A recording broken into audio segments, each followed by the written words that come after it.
All right, hello and welcome to the dig. Not a lot of like announcements beforehand. It's kind of like a spontaneous thing, but welcome. Semi spontaneous, yeah. Yeah. We had it planned, and then we were just like, What "Are day? we gonna do it?" Yeah. But yeah, this is the second, I guess. What is this? A show, podcast? It's like a talk show. Talk show of the dig. So if you missed the first one, go watch it. Is it on YouTube or is it soon? It'll be on YouTube soon. Let's just know it's like 18 gigs. So it's gonna take like 4 hours to upload. So I'll probably upload it tonight when I go to sleep. Yeah, it's big. So soon. That's insane. Okay, soon. Sounds about right. So we'll start with our little things. What have you been doing today, McDareth? Dragalia. Lots and lots of Dragalia. That game is so good. Like, so for me, besides like competitive games, I love MMOs. Like, I cannot get enough MMOs. So when that game was announced, I didn't know too much about it, but like, it was Dragon themed. So I was like, okay, Dragon themed Nintendo mobile game. I want to try this. Then I saw it was like, wait, it was Dragon themed? Yes. Yeah, okay. I need to play it now. That's what got you in. But it's like, so it's like a mobile game and an MMO put together. And like in the mobile game side, it has a bunch of stuff from mobile games I like, where there's units that you get, you can summon them to try and get better ones. That has a Farmville element that you level it up, which for me is like, that's like a guilty pleasure of mine, because like way back I played like a dragon version of Farmville where you had like dragon eggs and seasonal dragons. Yo, and stuff. on a mobile, right? Yeah.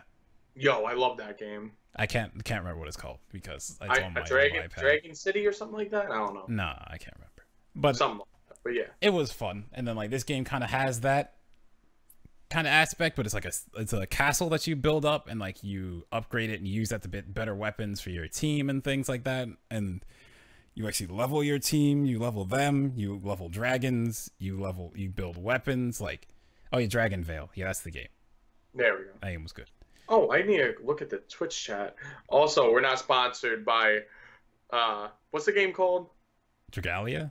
Yeah, we're not sponsored by Dragalia to talk about how amazing it is. I just love it. So I'm going to talk for free. But if you want to sponsor, side games, hit me up. I'm just, I know you sponsor them Street Fighter players. Let's go. Anyway. But anyway. Game is a lot of fun. So I've been loving, like, I have been no life in it. Like, I am, 12.1k might, which you need to be 13k might to do like the end game content right now, and I'm 900. I'm like 865 points away from doing that. Only issue with the game right now is like when you're starting out, it's like the way that you do online, you have to spend feathers to do online, but when you level, you get 6 back. So lower levels, you just get a ton of them, and you can like mix feathers and stamina to keep leveling consistently and like get up. When you're at our point, and when you're doing the new raid content that's out, that's fun. I uploaded our first kill of it. That reminded me so much of like WoW raids, with fighting a strat with a team and beating it. That was so good. That's cool. Cool. When you're at our point now, it's like the feathers are like scarce and the stamina is scarce. So now it's like, okay, well, I'll have to pug my dailies. We'll probably get together to do these ones. We'll do the harder version of the raid together because it's easier doing it as a group than doing it with randoms. We have to pug the other stuff. And when you get to like that end game thing I told you about, which by the way, you walk in the room, if you just hit 13k, he does an AoE attack that just kills you instantly. You have to farm another item to live that to then fight him. That's insane. And then like, that's awesome. Yeah, like the first time we saw it was like, oh, this is gonna be a cool fight. Explosion, 4,000 damage. His whole team died. It's like, okay. And then someone else lived it, and it's like, okay, what's the rest of the fight? Literally, this is no other thing in the game has this. Like a first-person shooter reticle pops on your unit and follows you, and it just kills you. So we have to figure out how you're supposed to live that too. But we'll get to that later. But the thing is, like, at my level, I'm level 69 or 68. I think I'm 69. I have 82 stamina, right? It takes like 6 hours, I think, to regen all my stamina. I have 82 stamina, and I get a max of 6 feathers. It also takes 6 hours. So the trick is that High Midgard Stormer takes 4 feathers of 6 and takes... Yeah, your camera froze. 4 feathers of 6 and takes 40 stamina of 80. So you're getting like... You either do it 3 times a week for all the weeklies. So you do it 3 times, and then when you do it, that's like all your stuff for that week. That sounds a lot like Destiny. Yeah, we're hoping they do something about it, because Feather's taking an hour per feather when, like, a big draw of the game's the online. Hopefully they do something about that, because, like, game's a lot of fun. Just like right now, we have to play it a lot less, because we don't have the resources anymore. Like I said, I was playing 12 hours straight, though. I didn't play anything else. I just played Dragalia for 12 hours. That's crazy. It's so good. All right. Okay. I'll stop now, because I'll keep going. So what have you been up to? Well, freaking today, at least, I just got done with an 11-hour stream. Only 11 hours? Listen, I know that we were talking before this. I know 11 hours is semi-impressive. But you know what? As someone who dabbled a little bit in it, like, I really enjoy it, and I would like to do it more. Whether I can or can't it's just a matter of, like, on weekends if I'm free. If I'm not going to a tournament, like, I'll do that. I have no problem doing that. So, other than that, we could go right into our first subject that we want to talk about, which is earlier in the week, the Pokken Arena rankings came out, and your boy over here somehow got 4th. I don't know how. I felt that was really good. Moved up 6th to 4th. That was good. That felt really nice, honestly. I didn't think I was gonna be ranked above Alistair or Toasty because of their wins, but I guess, like, Internets helped, and then Worlds that I didn't go 0-2 helped. Yeah, you had good wins at Worlds and placed higher than Toasty at Internets, so. Other way around, but yeah. Internets? No. Internets, I got 2nd. Yeah, I said you placed higher than Toasty at Internets. You had good wins at World. I had 1 win at World. Good wins at World. Okay. Listen, it's a World tournament, so yeah. But other than that, yeah, I've been, we've been alright, and I just want to get into the rankings right now, because there's been a lot of discussion on some of the players, and I want to get, like, I want to see how you feel about it, and, like, I'm gonna tell my spiel about it, because like there's some questionable things that were people that were in the honorable mentions and toward against the people that were in the top 25 of Pokken. So I feel like the biggest we'll go by little quote unquote issues, I guess, with it. So Char, 3 events. I mean, 25th. Yeah, that was kind of weird to me too, but yeah. This is the thing. Like, let me go to the honorable mentions real quick. It was over some really, like, Well, I feel like the big thing is that the final round run, though, is what pushed them higher. Exactly, and we're gonna get into, like, discussions about that. Well, I think. I could say in general with the current ranking system, it's just like the way it was structured, because we don't get that many events. The events don't get a ton of entrances. The events you go to, if they're ranked higher than another one and you get a lot of good wins, it really pushes you up a lot higher. Well, that's how, like, when you get to a high ranking tournament and you get those wins that matter, that it will push you, like, higher. But the final round was a B ranked tournament. We have someone in honorable mentions that got 7th at an S rank. White Chocolate. We have someone that... Yeah, but, like, how else did White Chocolate do throughout the season besides the S rank? He got...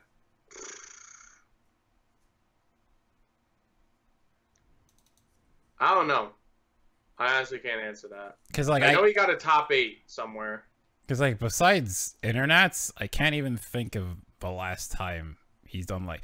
It's not like a slight at him or anything, but, like, because I haven't done shit. But the last time White Chocolate has done, like, really well enough to say, like, oh yeah, definitely deserves Char's spot, kind of thing, Yeah, you do got a point. It's just that, like, I felt he's the only person in here. I mean, maybe live with Dave too, because he had some pretty strong runs early on, but that was early on. And then DreamHack Austin happened. Who else had pretty strong runs? So I think that was about it, actually, about the strong runs. It was just White Chalk on Live with Dave that, like, I felt like with the results that they had earlier, we would have saw them in top 25, but we didn't. And it just goes to show that, like, you need to get the wins that matter, and you need to do it at the right tournaments that matter, too. Also, it kind of shows that, like, the less tournaments you go to, and if you do really good at those, like, it kind of really helps your thing if you go to less. And I think that's... you think so or not? Okay, so it's like a double-edged sword, right? If you go to less and do better at the ones you do go to, then yes. Because you go to more and you're losing the worst players, it's going to hurt you. But if you go to a lot and win them, it also helps you. It does. But to get in this top 25, one of the ways to get into the top 25, the only way to get into the top 25 was to have a tournament minimum of 3. Mm-hmm. Char had 3 tournaments, placed well, and I mean, he improved every single time. Yeah. But, like, he got top 8 once, and that was enough to push him in there. So you gotta pick and choose your battles. Maybe the rankings will change later on, how they do things.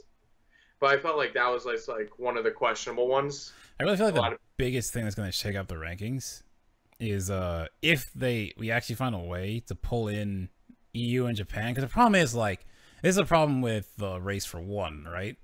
The Japanese players, what's their weight, right? I know. So, like, they don't have a weight to... Because, we don't rank them. So, like, when they come over and you beat them, and they're, like, they should be weighted way higher than, like, majority of the NA players, just based on their own tournament results, how events happen over there, who wins over there. Like, they should be placed higher, but they aren't. So then, like, it's just like the current system. So, like, and I respect the decision. They already published what they were going to do, so you can't really change it.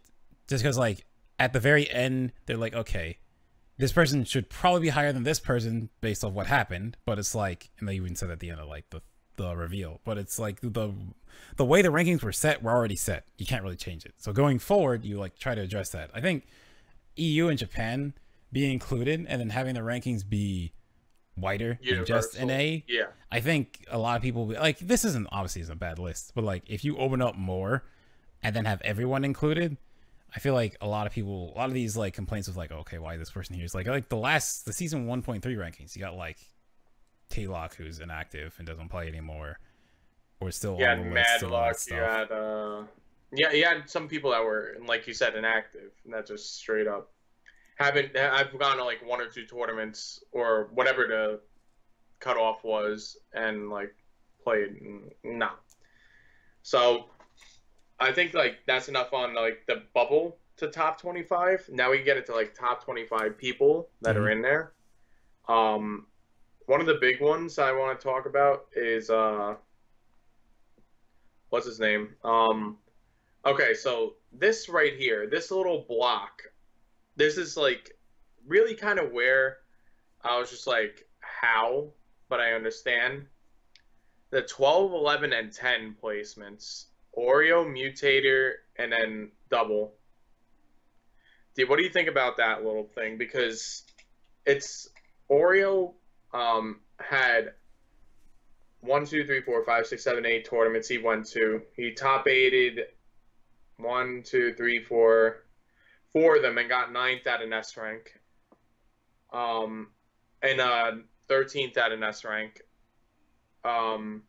He's ranked below Mutator, who went to 4 events, got 3rd, 2nd, and 4th. 4th at an S rank, and then 13th at an S rank. Only 4 events. And then Double, who went to a two C events, 2 C rank events, got 2nd. 1 B rank event got 3rd, and then 1 S rank event got 7th. Or 9th, yeah. Or 9th, sorry. Yes, you're right. And he was ranked above all of them. So I think, how do you feel about that one? That one was a big, like, discussion. So yeah, I feel like again. So yeah, it's like if you just look at the number of events they went to, I think your camera froze. The number of events they went to, and their placing, it looks kind of weird. But I feel like, which it's unfortunate it doesn't show this, but if you could see who they beat at the events, I think that's why it's this way. Because like for Double get second at DreamHack, who did he beat at second, right? Which didn't. The only thing that he did was he beat Twixie in winners finals. Who's number 1, so that's gonna boost that up. Yeah. Well, he was number 4 at the time. Number 4 or 3. He was 3. Well, he was 3, right? Yeah.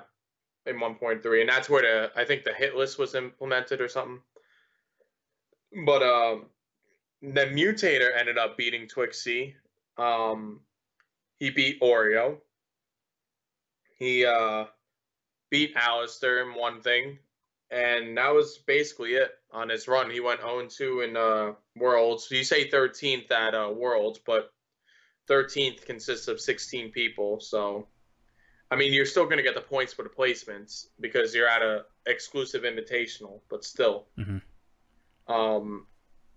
So then you have Oreo, which throughout the season has been, well, he got 13th. Oh, I think it's again with Mutator. He beat Alistair at Genesis 5, who's top 10. He beat Twixie at Internets, and then he was in the top of Worlds, so that's gonna pad up again.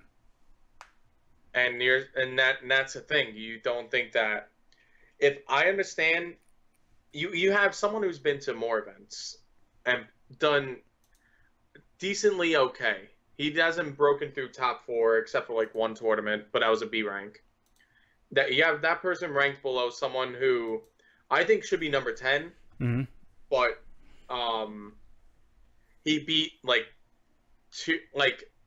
Mutator, good competitor. I'm not gonna turn to Ruda Fuda here. He beat Alistair. Like that, Alistair was like I think 5th or 6th last year.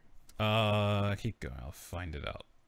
Yeah, he was high ranked last year, and then he beat Twixie, which is number 1. Those are 2 very good wins.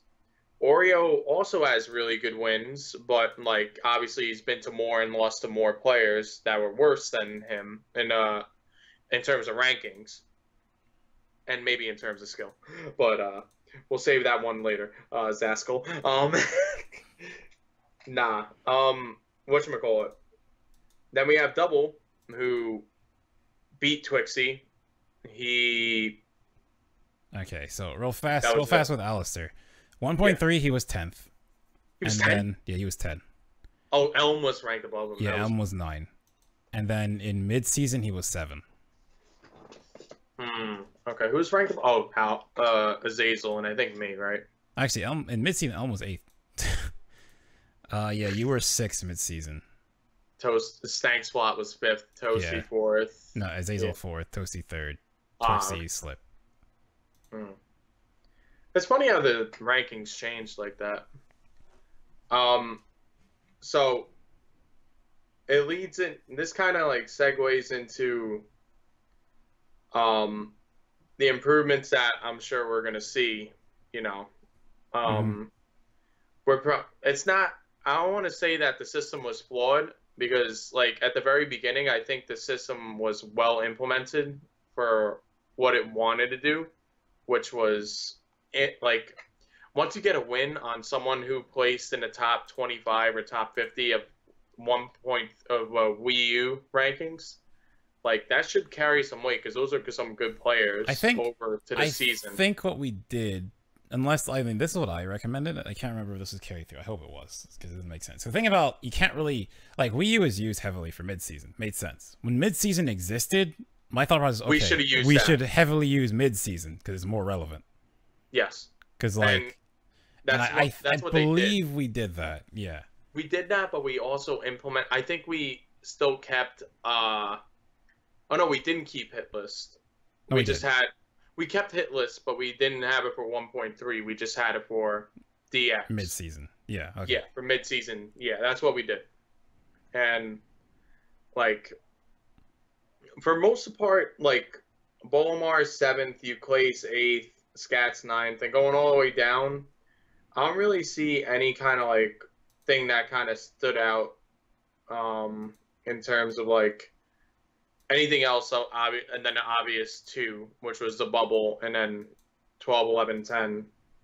Just the example of that It's is just kind like, of like I feel like the biggest difference, and like you mentioned, is like either you go to a few events and do really well at the few, that'll help you, or if you're good enough to go for the top, you either go to a lot of events and place well in a lot of events. But if you go to a lot of events and like have some bad runs at some, even if you get good wins, it's gonna hold you back. that's basically. I don't want to say. I don't think I would have been able to top slip this season because I think he only got. He didn't even get under 4th this season. He's only went to 7 events. But yeah, you top 4 all of them, and the score difference is like 3 points between you two. So yeah.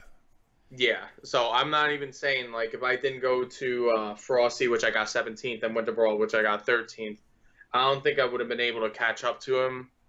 But I don't think so. Yeah, probably not. It'd probably be a lot closer, but yeah, probably not. Because then your lowest would be, I mean, Worlds. But if you don't count Worlds, your lowest would be like 5th if you didn't have those 2.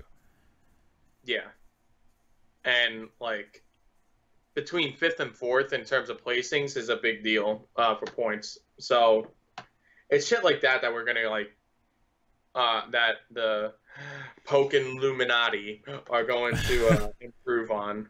So yeah, just wanted to get that out there on the rankings. So people in the chat, if you want, you can say what you want about the rankings too. We'll look over it like maybe at the end of the show and like respond on Twitter, like Discord, I don't know. Because I'm interested to hear what other people got to say about this. McDareth, and what do you have to say about it? Do you have anything else or nah? Like I said, I think the biggest thing is I feel like as soon as possible, it's gonna be hard, but as soon as possible, we can open up to have EU and Japan in it, like in the rankings together. Then you can possibly make it larger than 25. But like if it's just an A, yeah, 25 is a good number. But like if it's open wider, you can get more players in, and then I feel like the competition for the spots will be harder. Yeah, they will be a lot harder. It's gonna require work, I feel like, in the Japan front and the EU front to collectively come and make like a fair balancing on like how much weight each tournament makes, and it has to. We have to have communication. It's gotta be so. It's gotta be based on who goes. So like you kind of need like we need a rep in Japan, but you need a list of like, okay, who are the good Japanese players? Who do we have to look out for? I mean, we know the ones that come over here. We probably don't know every single Japanese player, right?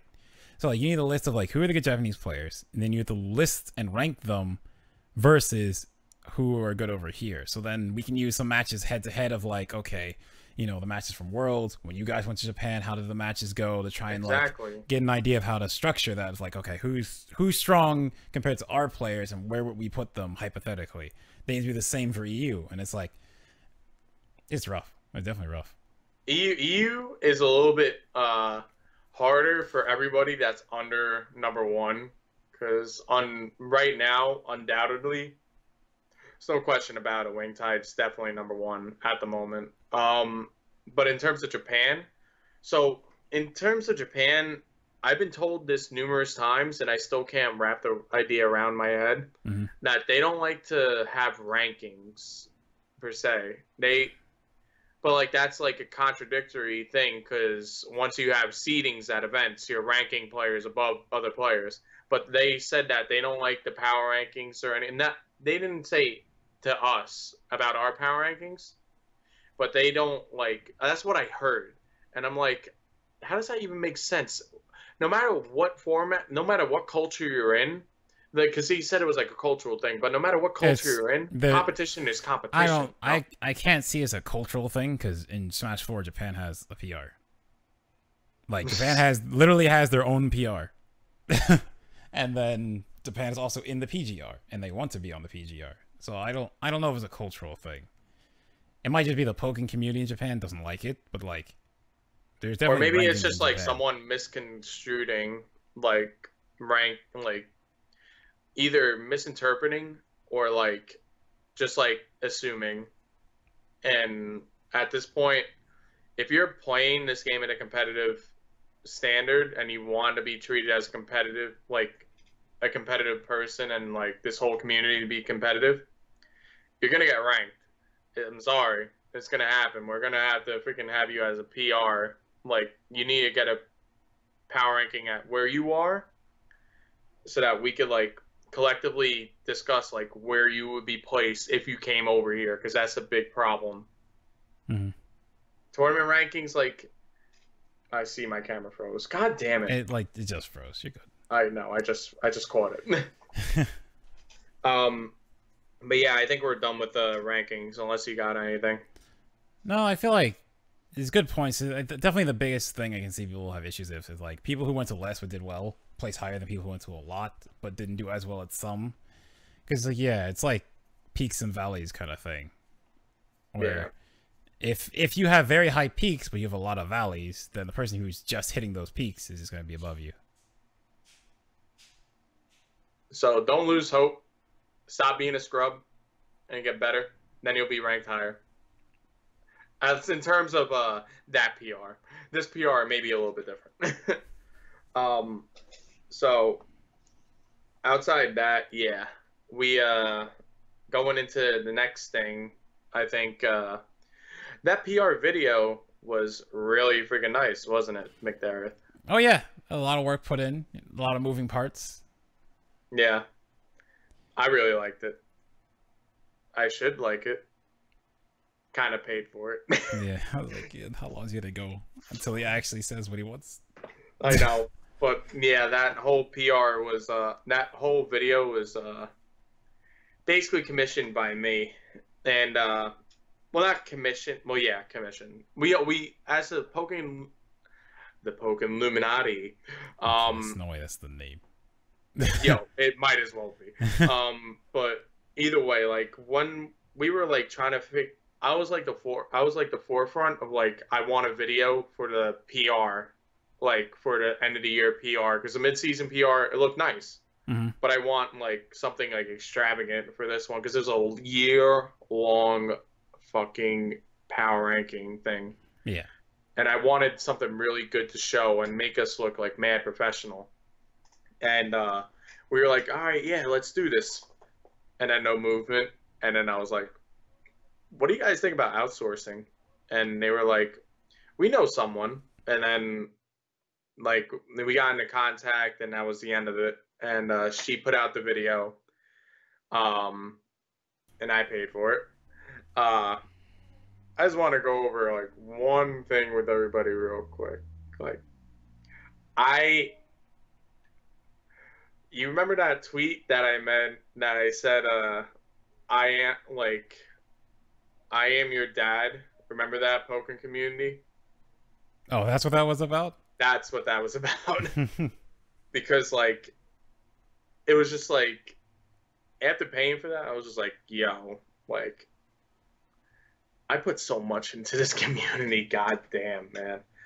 And I feel like not a lot of people know or like appreciate or take it for granted.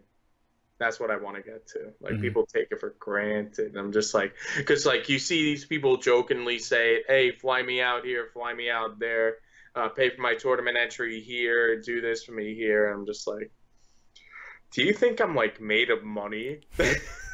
I'm not like, I'm like, let me just show you my wallet. You want to see my wallet? You want to see my wallet? There's like, yeah, this is business cards. That's business cards. There's nothing in there. As I put my money over there. But it's only $5 bills.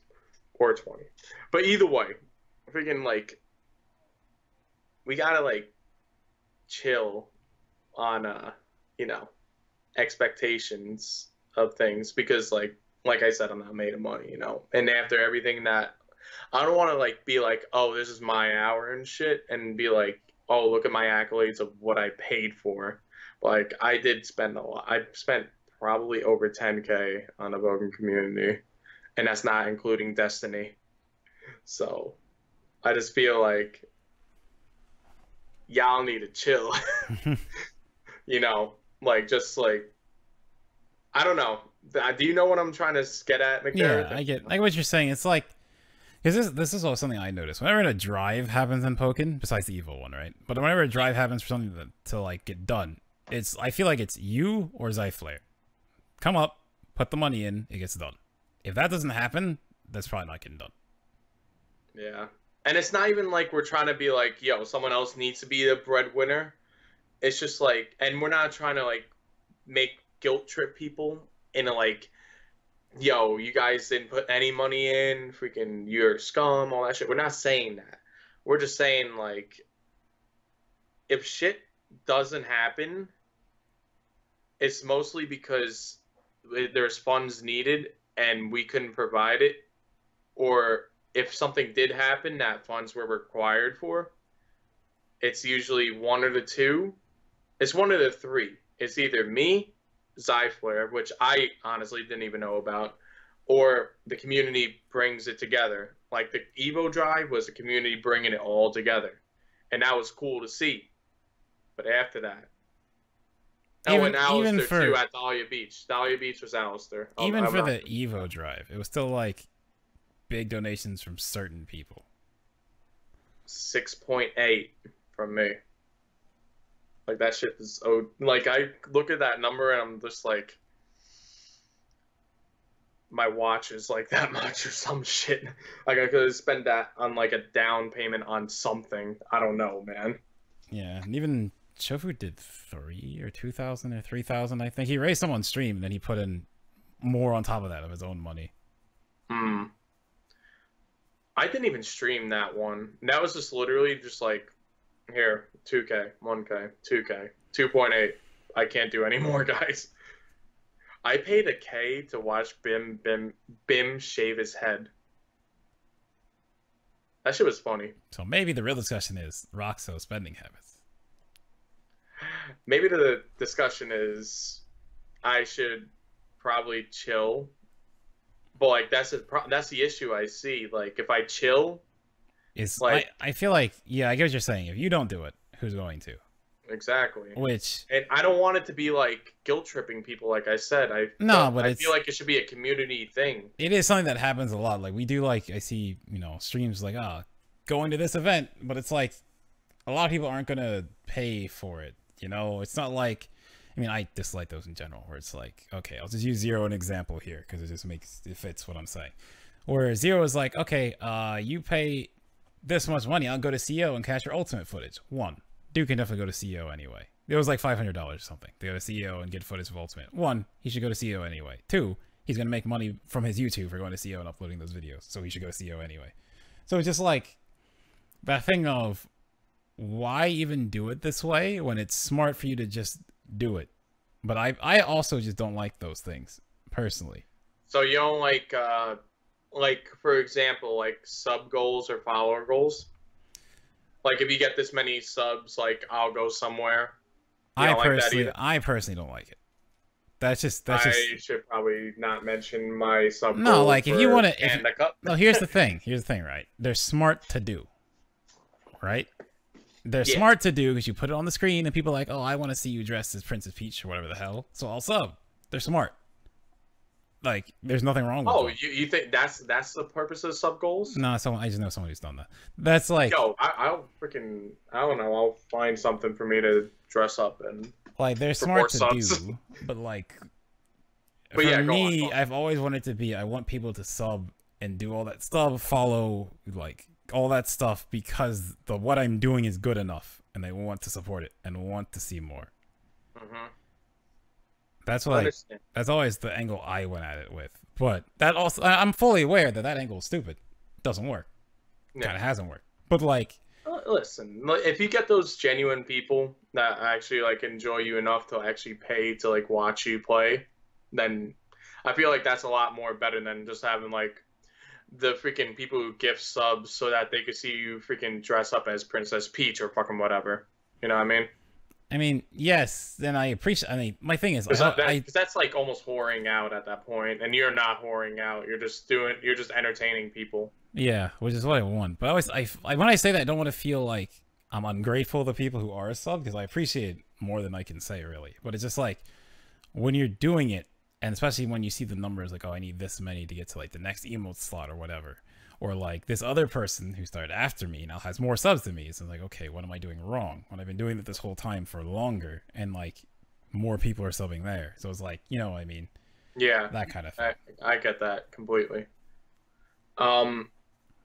How did we get on this conversation? We were talking about giving and stuff like that. Giving, yes, but yeah, I think that's about Flagger Bombs in the freaking chat donated 6.8, knowing he couldn't go regardless. You're right, but man, chill. All right, let me not even look at the chat. You can.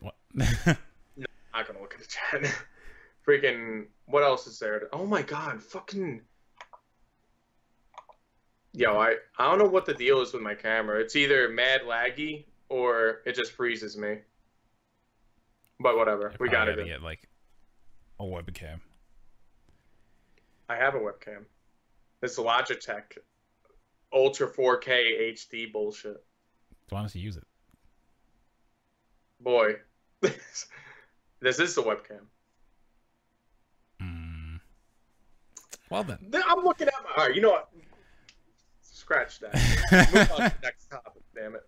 What is the next topic, by the way? Do you want to do the support call or no? Well, or do you have anything else you want to talk about? Well, you should probably find a topic, because that boy definitely just went live, and I'm gonna have to figure out how it's gonna happen. Oh, he went live? Yeah. Alright, and then don't even worry about it. Nah, I definitely have more things to discuss. Yeah, we just keep going, and because one thing I want to discuss is freaking meta and how people are stupid. And I'll give perfect examples. I'll call you out on it because you're stupid. And it's been shown multiple times that this is a way to play the meta. And then you not doing that is only hurting you. It's not making you seem ballsy. It's not making you seem freaking woke. You're stupid. I feel like as a player, if you're looking at it in a competitive sense, if you're looking at a casual sense, like, I don't care. Freaking, you don't want to do it what the meta is telling you, then freaking fine. But if you're in a competitive sense, you're looking to get better, and then you don't do some of the shit that just like is like mad questionable, like, the hell are you doing? Like, me and McDareth were talking about it earlier. Who is it? I'm trying to think of who it was. In what? The burst. Oh, okay. We're going to talk about burst first, and then I'll talk about like other shit later. But yeah, talk about burst, because I feel like burst is like something that apparently people haven't dug into their brains that is like mad important. So it was, I remember, since he's in the freaking chat, Flagger versus Orlando at NEC. You commentated, right? No. It was Worlds. I was watching. Oh, you were. Oh shit. How was that? I didn't even see that match, and it wasn't streamed, right? Mm-mm. I'm sure it was a godlike match. Yeah. And so the thing with burst is like, if you're gonna lose, use it. Most people have it down. Some people don't. They like to be ballsy and force you to play a specific way. They think they're making you play a way, but you're really not. Like, there's one person who's an advocate for this. I know it's Mins, and I'm just like, boy, like, I'm Blaziken. If I'm gonna play Shadow Mewtwo as Blaziken, and if you don't spend that burst right now, you are going to die. Oh yeah, I remember now. It's like the idea of saving burst to the last round when like you're up and you have it. Yeah, that's what it was. Yeah. Oh yeah, I remember now. Cause like, okay, that set was Flagger vs Orlando, and like she was up round 2. She was up a round. She had full burst. He didn't have his yet, and she was ahead. So she could have popped her burst and like pressured him, and I felt like could have won in that spot. But she like saved it because her habit is always saving it to round 3, because Garchomp doesn't get it that often. Nah, man. Like, I don't even know what support. Do you know what support she was using, and if Flagger was using Eevee or Mew? Like, what was he using? I don't. I Flagger, what were think you he using? had Mew or Jirachi. If he had Jirachi and she didn't do that, stupid. I think Sorry, Orlando. You know I love you, but stupid. either or. And then I can't remember what she had. I feel like Espeon, but I don't remember. Umbreon? Yeah. Probably more Umbreon. Yeah, but I don't remember. I don't know what Espeon would do for her, Umbreon, unless. I meant. I always mix up their names. That's all. So Flagger was running Jirachi, as confirmed from Flagger, and Orlando. Well, that's the thing. Like, it's not just her. Like, there's a bunch of other examples that were out there, and people question. Like, Orlando's good. Don't get me wrong. She'll probably take more names out now, like, than she was before, because her lack of experience was holding her back from her technical abilities. Because Yeah, because when you play in, she is freaking amazing. yeah, when you She does play in shit that I don't tournament, even do. people just When you like, play in tournament. yeah, you don't realize how hard it is to play in tournament in front of a crowd of people, especially on a stage, until it happens. Mhm.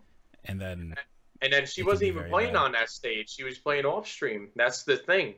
Like, even if you're not on that stage, you're still gonna feel that pressure. So you just need to get out there and have more experience with it. And I feel like she will have that. She's now experienced enough past worlds or pre-worlds to have that, Mhm. and she didn't. I don't know if it was a mental lapse or whatever, but either way, like, she, the more she goes out, the more she'll probably start outplacing me. So there's that. I don't. You're just making, because here's the thing. Even like she gets in her own head a lot. Like I was talking to her one time, because I always think she's really good. She downplays herself. Then I was talking to her about. She was like, "Oh, but if I play you, I'm going to lose." It's like, wait, why do you think you're going to lose versus me? Like, oh no, yeah, her thing was like, "Oh, if we met in tournament, I'd lose to you." It's like, wait, why do you think you'd lose to me? He was like, 'cause she feels like if she plays the same person, I feel like she gets in her own head. Because she told me like if people I play a lot start beating me, because I feel like when I play her, I just know like, okay, you're a smart player. I'll do EX Heat Wave, then I'll run up and grab you because you know it's plus.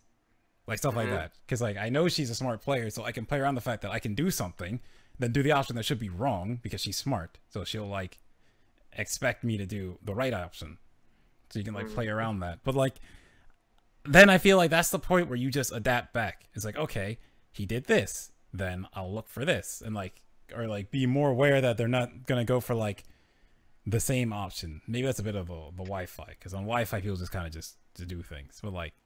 I could vouch for that offline with my boy Flagger, how he didn't beat me for almost a year, more than a year and a half. That dude has never beaten me until recently. Not even recently, but like until like Hidden Boss of like August or July 2017.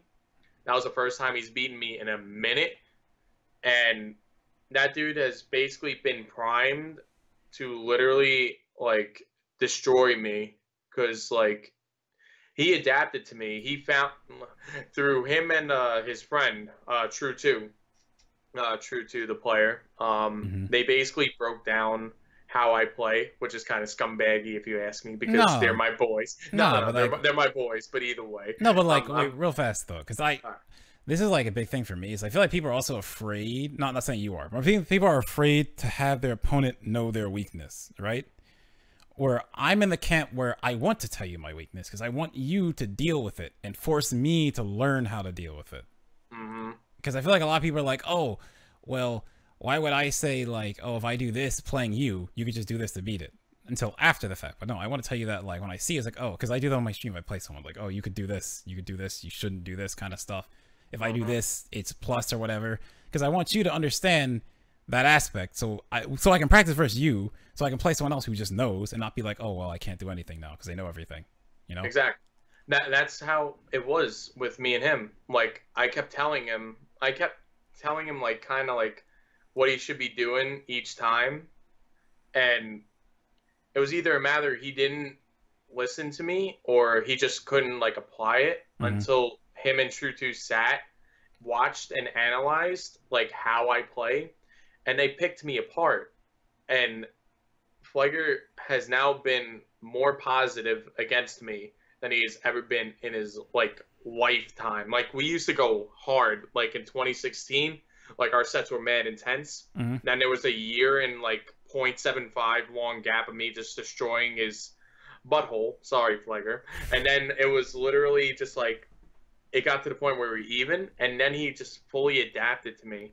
And then it's just like I don't know what the fuck to do until like he told me one time that him and Drew sat down and were like, we noticed that you don't like to grab, you won't grab anyone until you land your first tiger knee. I was like, you motherfuckers, you're fucking right. That's kind of crazy. That's that's kind of crazy. Like that's actually just sat down and studied all the tapes. That's what I mean.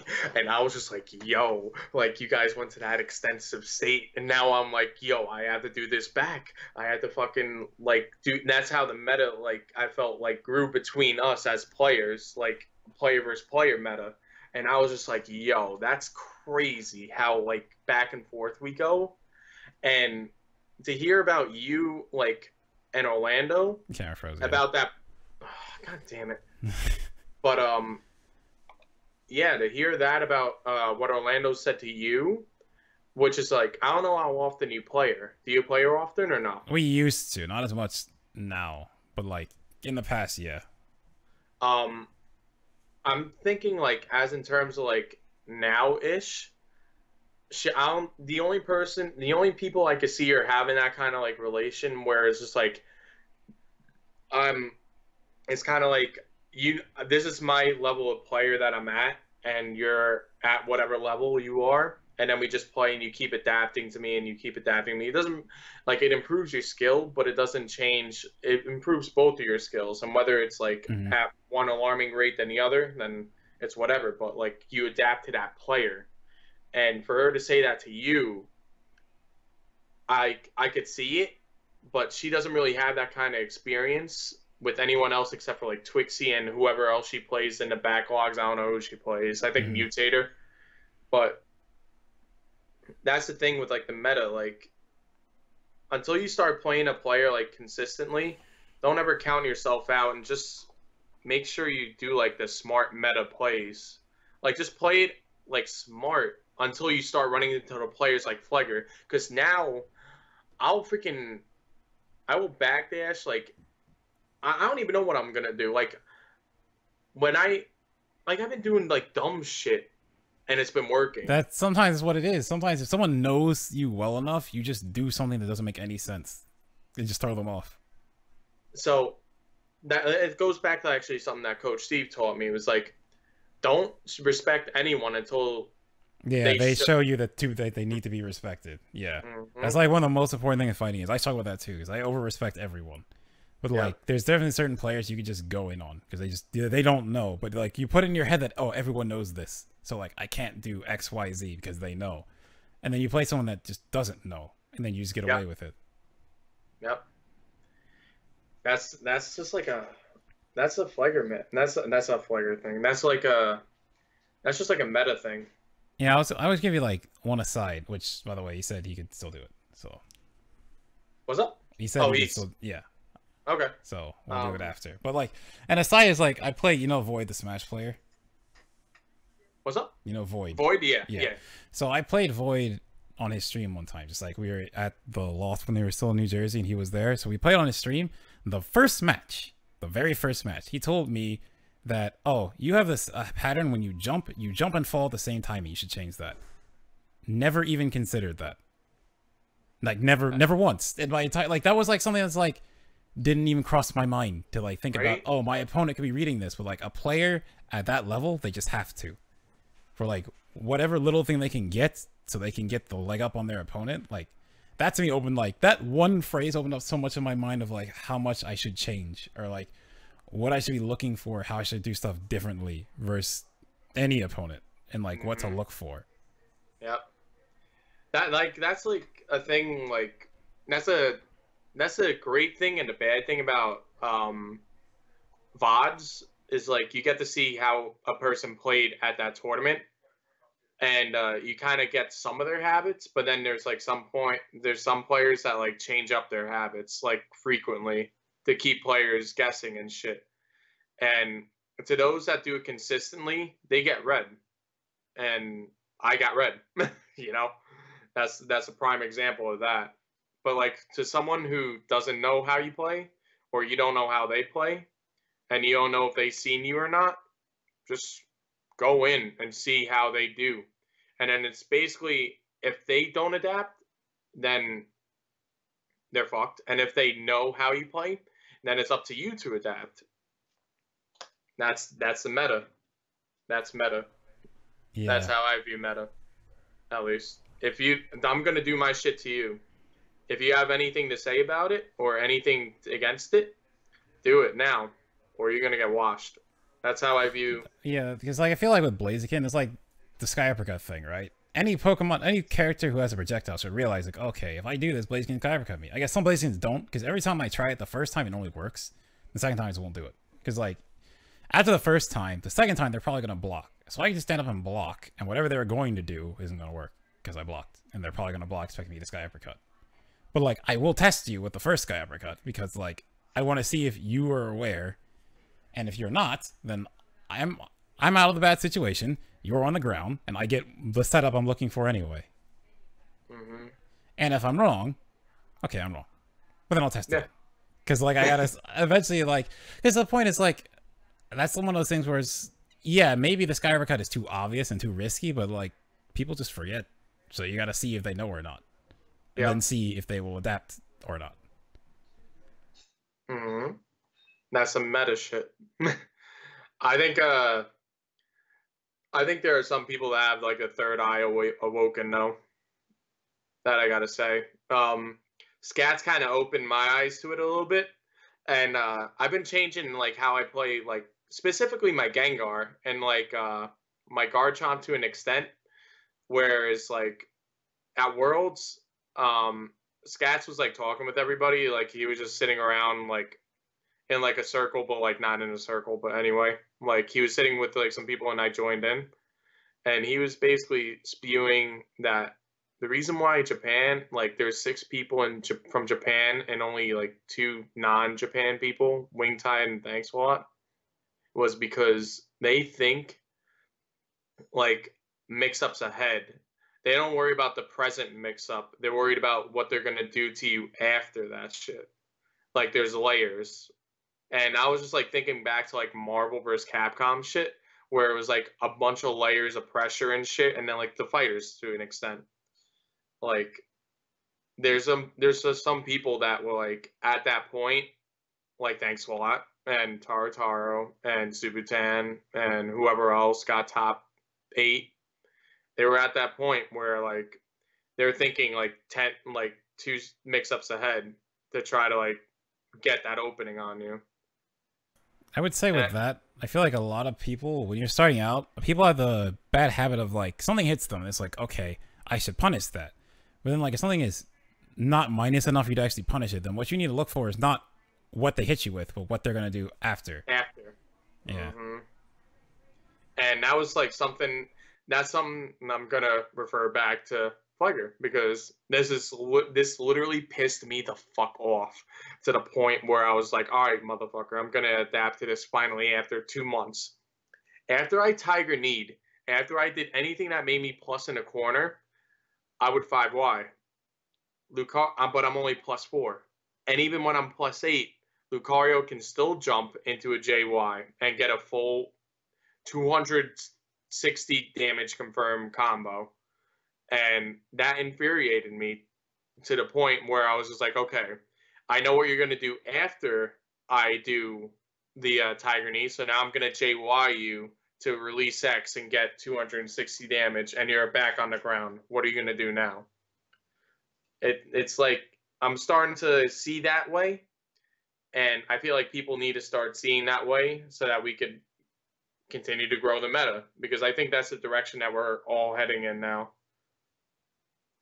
Like almost legitimate fighting game players thinking mix-ups ahead. Yeah, I can definitely see that. Yeah. So, you want to move to the next topic? Yeah, go on. All right, so Whichever. with that, we gotta take a little intermission to set this up. You'll A still little hear bit. us, but Yeah. I'll edit this out later. So we'll be right back. And welcome back to the dig. So it's a new segment which we call a support call, which is a call-in segment, and our first guest is Shofu. Why is it called that? You know, exactly what. All right, what support am I? Mew? What's your favorite support? I don't know. I played Sizzler, so I was using a lot of Frogadier. You know what I'm saying? There you go, Frogadier. Frogadier. All right. So do you? So what's good, Shofu? How you been? Good. I'm fine, man. How are you doing? Tired, but been mostly okay. So,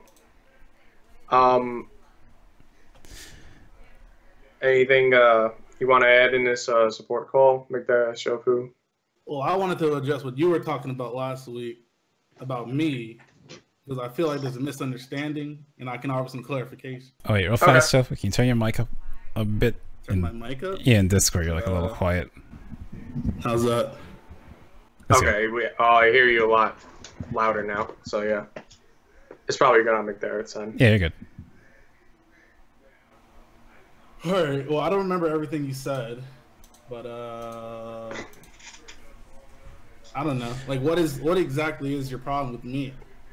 Well, it's not personally. I know. It's not like a personal thing, or maybe it is. I don't know. No. But it's just like how it's not even like it's not an issue. It's just like how like me and McDareth were discussing people that were like big in the beginning and either just stopped supporting Pokken or just didn't like the game. And we talked about D1, and then he brought your name up. And then the issue I had was just like how you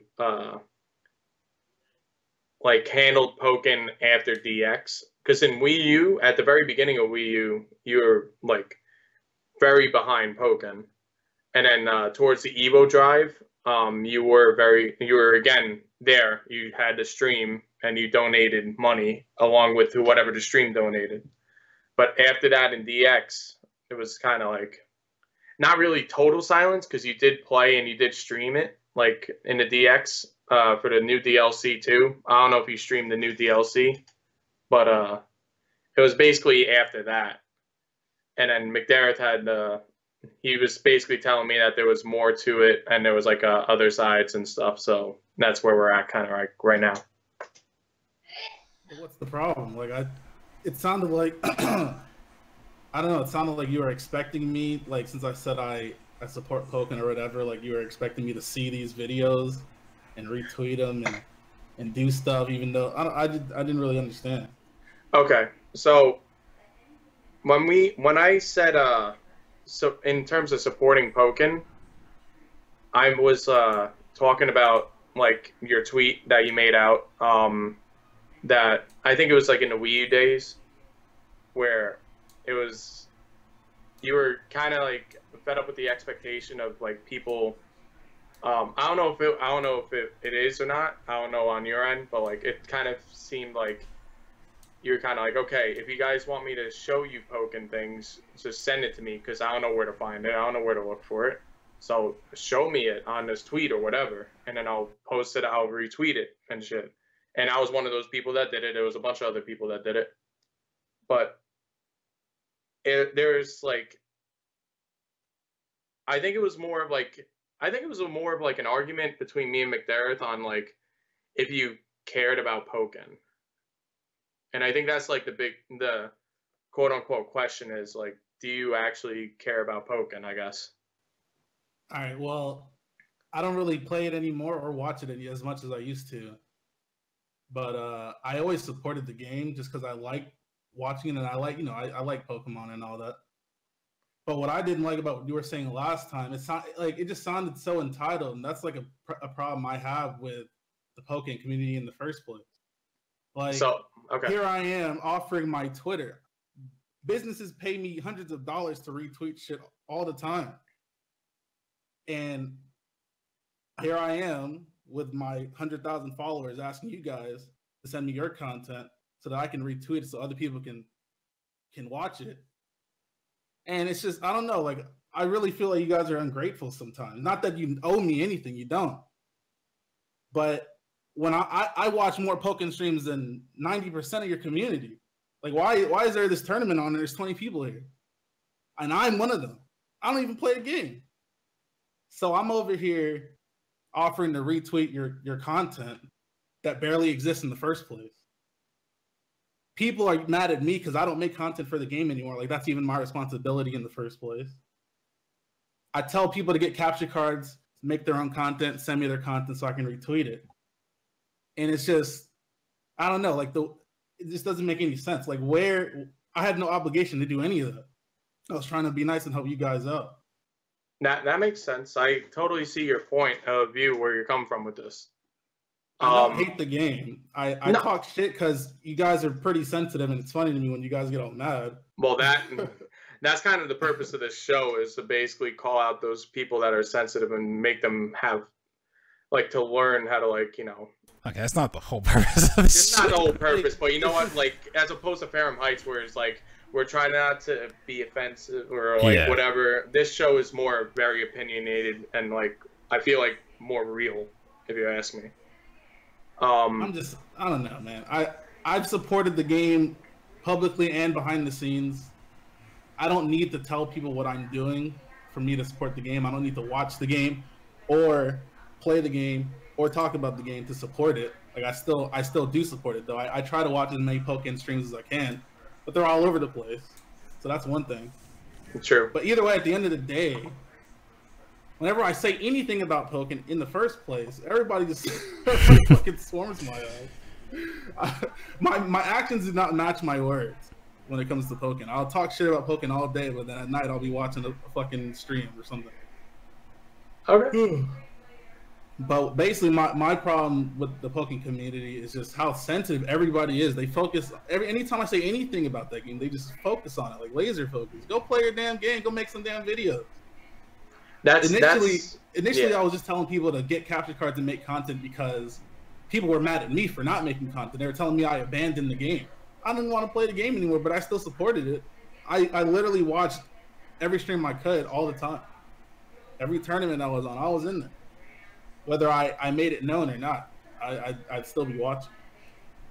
And a lot of the community has a problem with me when I really haven't done anything negative. I mean, I've said plenty negative, don't get me wrong. But I haven't really done anything bad. I've helped way more than I've not helped. And I didn't have to. Even when I stopped playing, I didn't have to. So I just didn't understand what you were trying to say before, because you were acting like, or you were making it sound like, if I care about Pokken, I should be seeing this content in the first place. Well, that's not necessarily. I don't follow that many Pokken players on Twitter. I follow 500 other people on Twitter also. So I'm not going to see everything to begin with, which is why I was trying to help you guys out, telling you to tweet me the stuff so I could retweet it and, you know, get it some views. Yeah, I just don't understand that. So, I think the issue, not the issue, but I think, like, a point to be made here is, I guess, like you said, you were telling that, like, there's games out there that pay you to, like, put games out, like, put out, like, or represent their game on your Twitter, like, so that hundreds of thousands of followers can see and shit.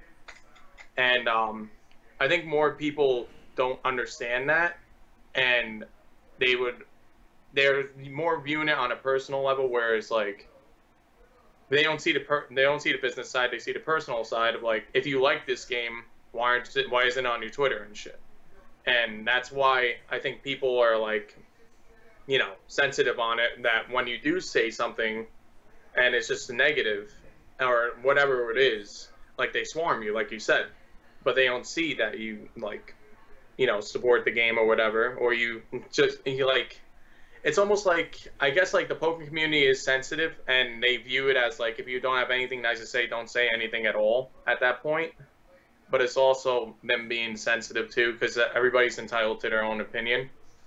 And but I think, like, the thing is, like, if you do like Pokken to an extent, like, I would figure you look past like the business value of it, and like I don't know if it's like people within a community. I think it is. Like I don't know if it's like certain people within the community, that I don't know. But you're saying like people are mad sensitive on the game, and whether they if you say you like it, like they'll swarm with all positivity, I guess, and when you say something negative, they'll swarm with negativity, like why you bashing our game, all this shit, and whatever they say.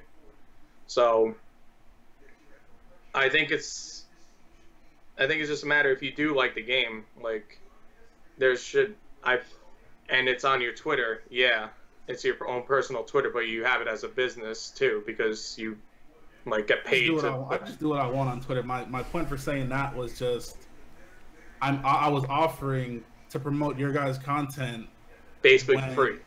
Yeah, I mean, it didn't have to be about business. That was just me trying to be nice and help you guys out. I was just trying to point out that I absolutely did not have to do that at all. And at the same time, people pay me to tweet things sometimes. And here I am just trying to help you guys out with no, I had nothing to gain from that at all.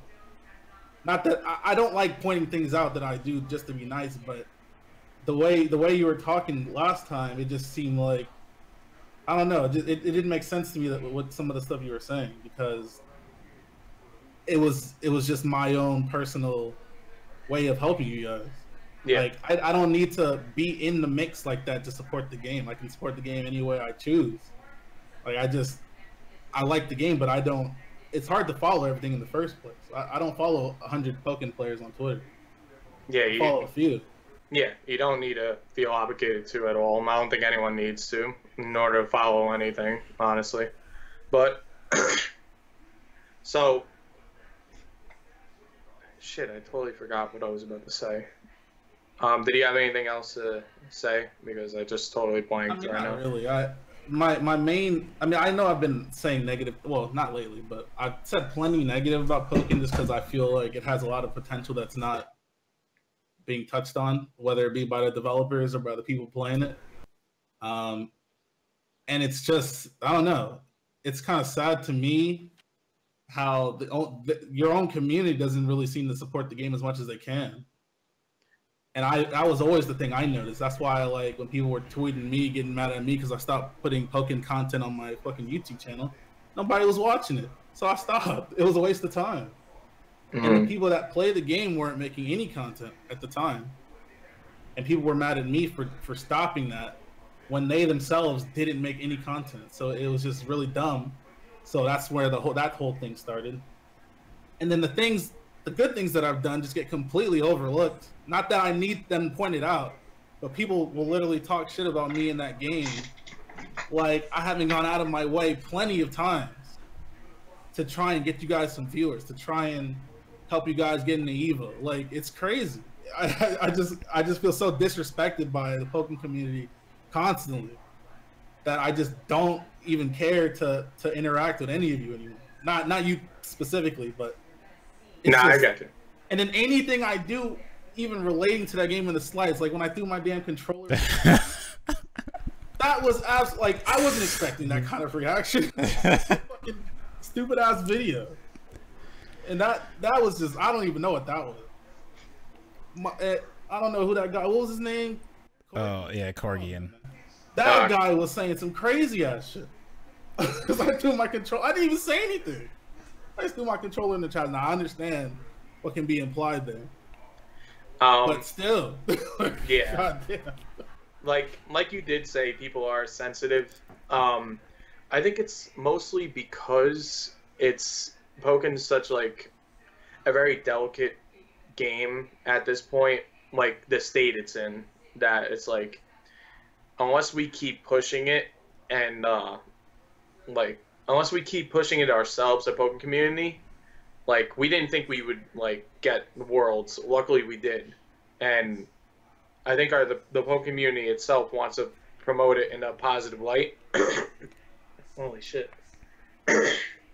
So I think with like that content, like yeah, you didn't know it was gonna happen. It was freaking just like, heat in the moment, and it freaking didn't imply anything. It was just you getting a little like, man, and I guess it was just because like it was like Pokemon related that like the Pokemon community kind of swarmed in. Yeah, people and felt it was an attack when it was just like, because the thing about it is, I told you afterwards, he's like, yeah, I have the other controller still, I just didn't use this one, so I threw it away. It was an attack. Like, why do you guys care in the first place? Because like I said, it's just it's in a delicate state, and it's just like I feel like the Pokemon community thinks it could crumble at any moment when any bad publicity is on that, and that's like a Pokemon problem. It is a Pokemon problem. But I was gonna say, even when we hit this last time, I felt like, I didn't even mention this, that tweet probably got more traction for Pokken than anything Pokemon related that week. Like, that's the thing. That's like, that was my thing, and I know Shofu agreed when we talked about like content that people were making it. That's why I said, like, when you were talking about content last time, you and him agree a lot that people aren't doing it enough. And my point was like, we don't need drama per se, but like I feel like people in Pokemon are too afraid to have any bad light when even negative publicity can be good publicity. Dude, like, I'll keep bringing it up because besides Shofu throwing a controller, that was the most publicity I think Pokken got, like, outside. Well, whatever I think Shofu has done, because Shofu, honestly, like, you do have like the following to like gain traction with like whatever you do say. You can't not admit it. Like, whenever you post something, I know that. But yeah, at the end of the day, what I say, especially shit like that, that should not matter that much. It shouldn't make people angry to the point where they fucking slander my eyes. Like, god damn.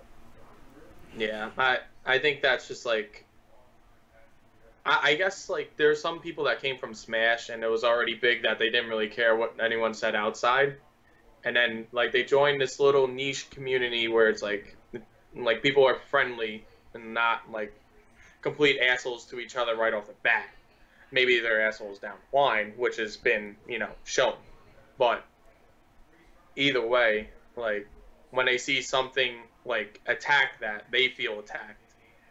Because Pokken's treated as one big family, you know what I mean? Or as they like to portray. When there's like definitely cliques of people that are like, I mean, there's even cliques and families. Yeah. But no, but I get that. Like, at the surface, like, sometimes when I go to events, it feels like, it does feel like, a big. It's like every time I feel like, man, might be time to move past Pokken, all this stuff, because I like the game, but also trying to think about what I want to do with stuff. But then every time I go to an event, late, man. I feel like you guys dropped the ball on making content when DX, like, you guys had two chances when the original game dropped, and especially when DX dropped. You guys should have been spamming content so people would see it. Now it's like, unless they add like some crazy ass shit to Pokken at this point, I don't know what you guys are gonna do. I mean, as far as building the actual community up and having new people join often. I mean, I feel as though as long as there is like, I think that's actually like where this conversation was kind of heading to. As long as there is content out there, people will find it, and like it's not as long as content's out there. As like, we need to put content out there, and then like we need to show them like where to go. I still feel like, going back to what we said earlier, the double-edged thing with Pokken is that there's not enough content, but then when there is content, who's watching it? Yeah. Because, like, if enough people within Pokken watch something, that boosts it up so people who are outside of Pokken who can watch it can, like, they'll see it's up there and getting views, so they'll come in and watch too. Kind of thing. That's like, that was like, I remember there was a Reddit thread where someone talking about there's not enough Pokken content. Then I did a video about it saying, like, well, there also needs to be people watching the content.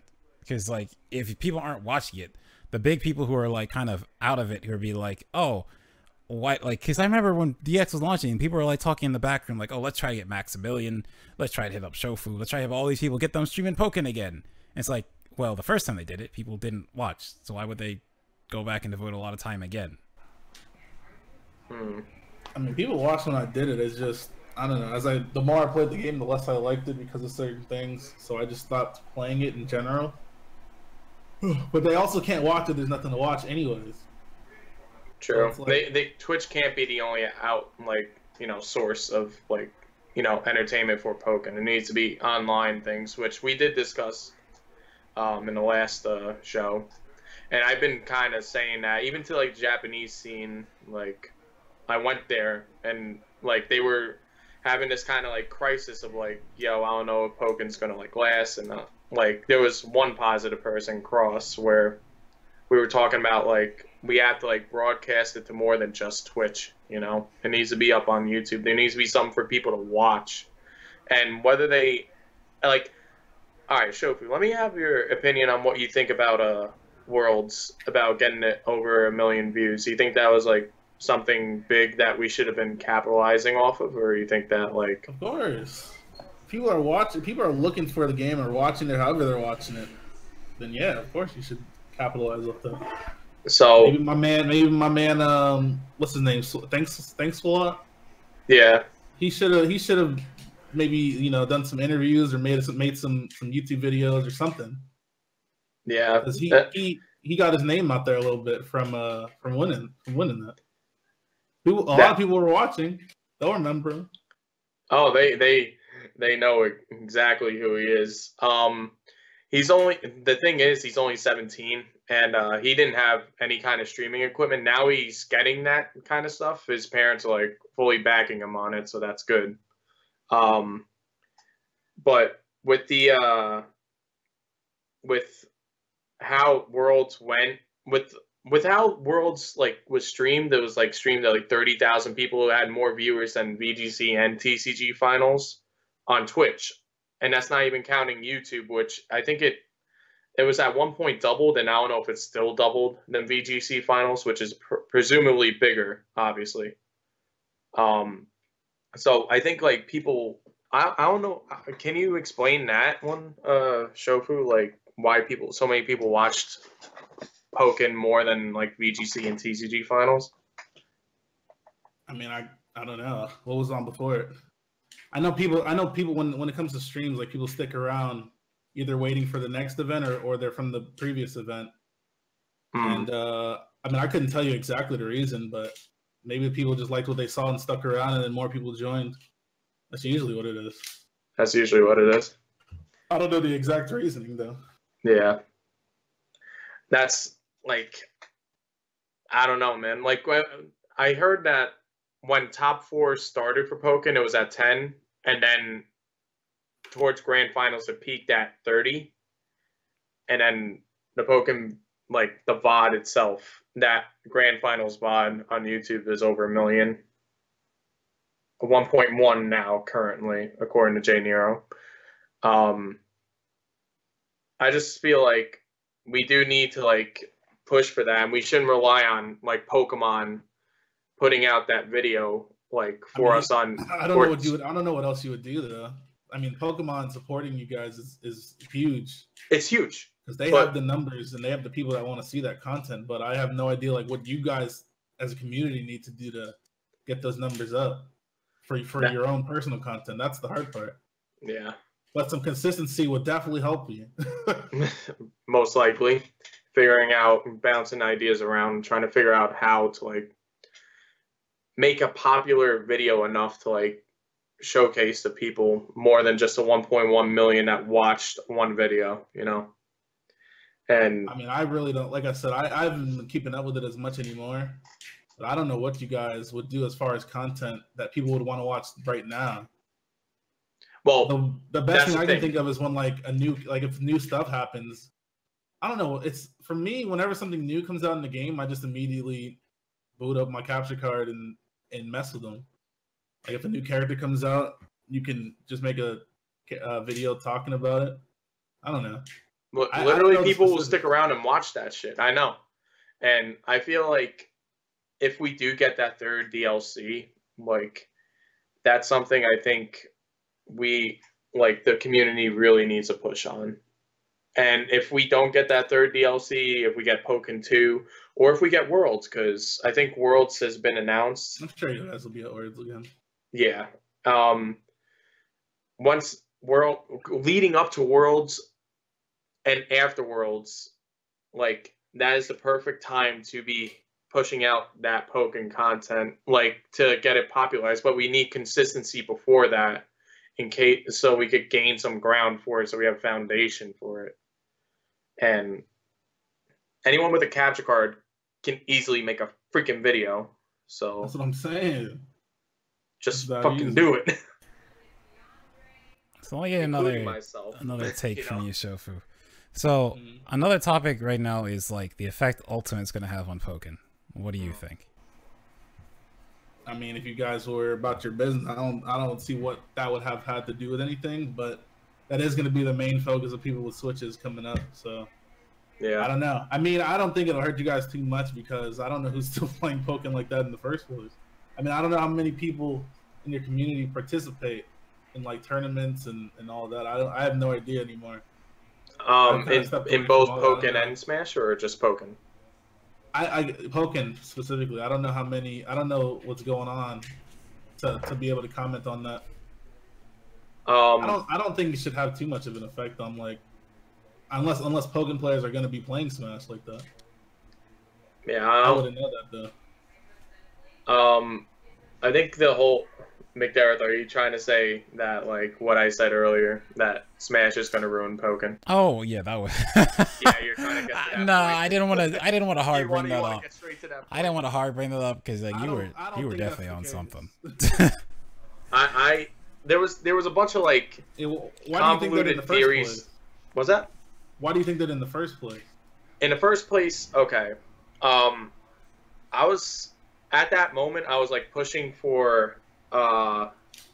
whatchamacallit, I was pushing for grassroots tournaments to like start becoming a thing because we were obviously doing the comparisons to fucking Smash as usual, and that's usually never a good idea because Smash is its own freaking monster that's been around for however many years, and basically.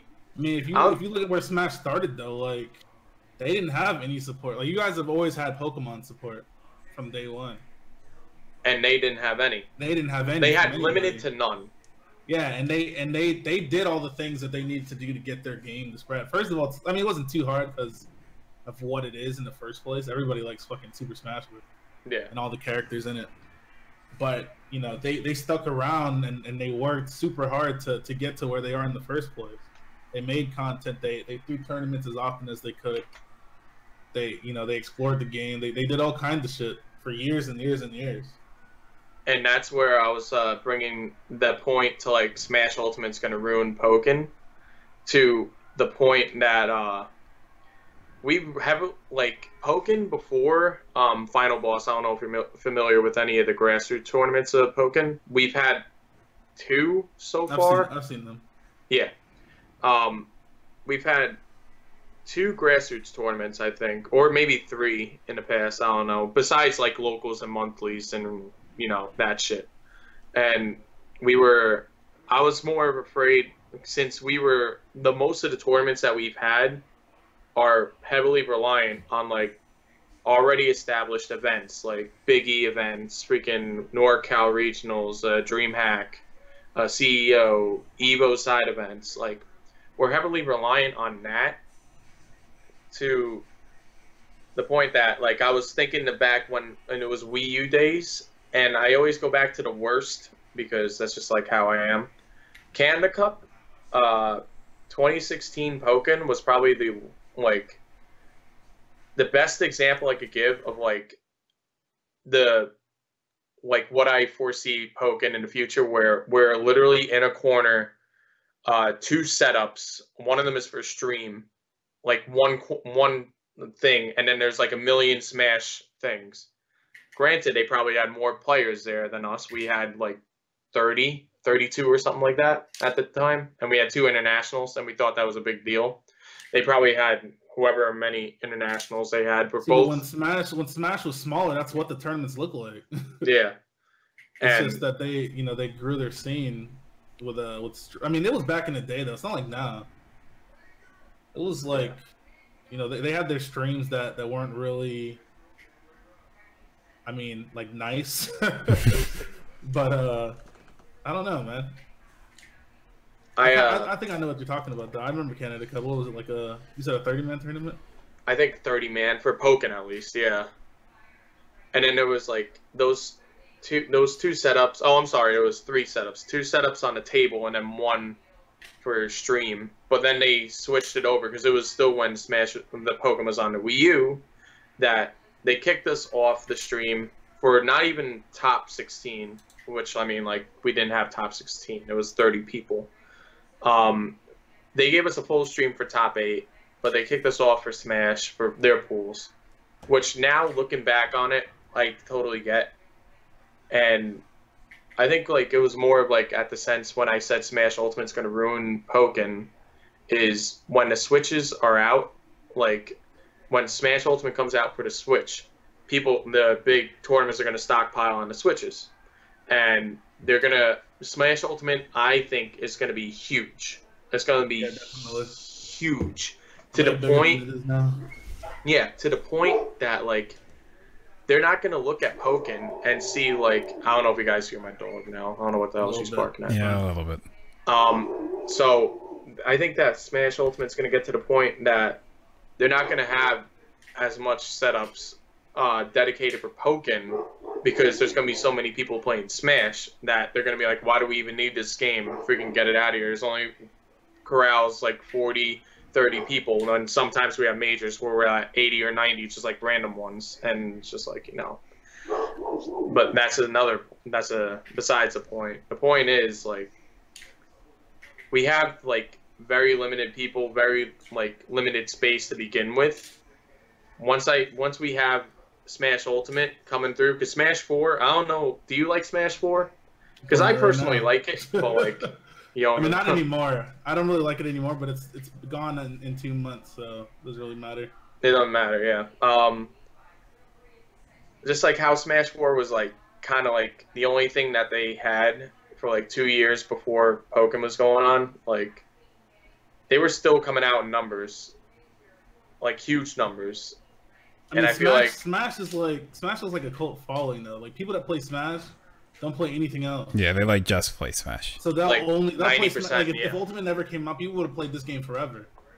Yeah, and that's why I think that, like, it's gonna combine the Melee community, the Smash 4 community, definitely. Okay, it's gonna. Oh wait, hold up. It's gonna get a couple Melee players will probably try it. Right? They're not gonna switch. It's more gonna be because so many more people will have Switches and Wii U's that new people will come in more than Melee players. That's why it'll be big.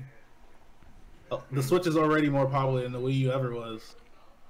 So there's just more potential there because more people have the console. Yeah. But do you guys like see what I mean? Like, why would I even run like a tournament for like 40 people when we could just dedicate those things to, like, if we had 2 setups for Pokken, and that's 4 Switches, you could have 2 people per Switch. That's like, if you want doubles and shit, that's like 30. No, that's 16 people at a set for those setups. They'll always run something if there's demand for it. Yeah. So those tournaments that you were talking about will probably still run them if you guys, like, actually. Yeah, if people still show up, then we'll probably still get them. That's extra money for them. It's a tournament for you guys. Like, it's a win-win. Then that's the thing. Like, I didn't see, like, them saying, like, the demand. I just saw them, like, as, like, why waste Pokken setups? Like, why waste setups for Smash for Pokken when we could just have more setups for Smash? And I was looking at that through a TO's eyes that cares, as opposed to a TO's eyes that's about business. Because now that I think about the business, like, the way that I saw Smash Ultimate ruining Pokken, I don't see that way anymore. So, yeah, McDareth, I don't see it that way anymore after me running my own freaking Destiny event, and now I'm gonna want to build, like, other games off it at that point. I will want to run just more than just Pokken. Yeah, because it's always good. That's why it's good, because you get more people in. Because, like, if you only run Pokken, then only people can come up. Poke people will go. If you run Pokken and, like, say you put Smash 4 in there, then, like, okay, New Jersey's a pretty big scene, especially North New Jersey for Smash. So if you run an event and, like, they're like, okay, enough of us are going, or you get someone, you're probably not gonna get him. Like, say, like, Nairo goes or something. So he goes, and if advertises he's going, then a bunch of people go to meet him. So then more people go. Like, stuff like that, for instance. And yeah, that's Destiny 2025 will be a multi-fighting game major. Yeah, I think maybe next year. So we'll see. I mean, if Pokken, if they add stuff to Pokken, you guys just need to capitalize off of everything, any chance you get. Like Yeah. the Worlds thing, that's good to capitalize off of because that got a lot of views. People are watching it. However, it's coming up in their feeds or whatever if they're searching for it. You guys just need to capitalize off of anything that you think people will want to see. Yeah. That'll get your game out there more. Maybe throw some tournaments, get some money together, put a pot bonus in there. I don't know, man. Usually, the grassroots tournaments don't really work out with the community fun. It's usually one person pays for the fucking whole thing, which is but it's like we touched on it earlier. Yeah, kind of because like I mentioned before, that's like how the Smash tournament started. Like that's a big thing that I'm happy about, especially with you running Destiny. Is like, because like I say, like I always felt like Pokemon's like, oh, we're grassroots. Well, we're not. We're super reliant on other events running them, and then to have Pokken. But now that like people are starting to run their own events, that's how you like build up the scene within itself without being reliant on others.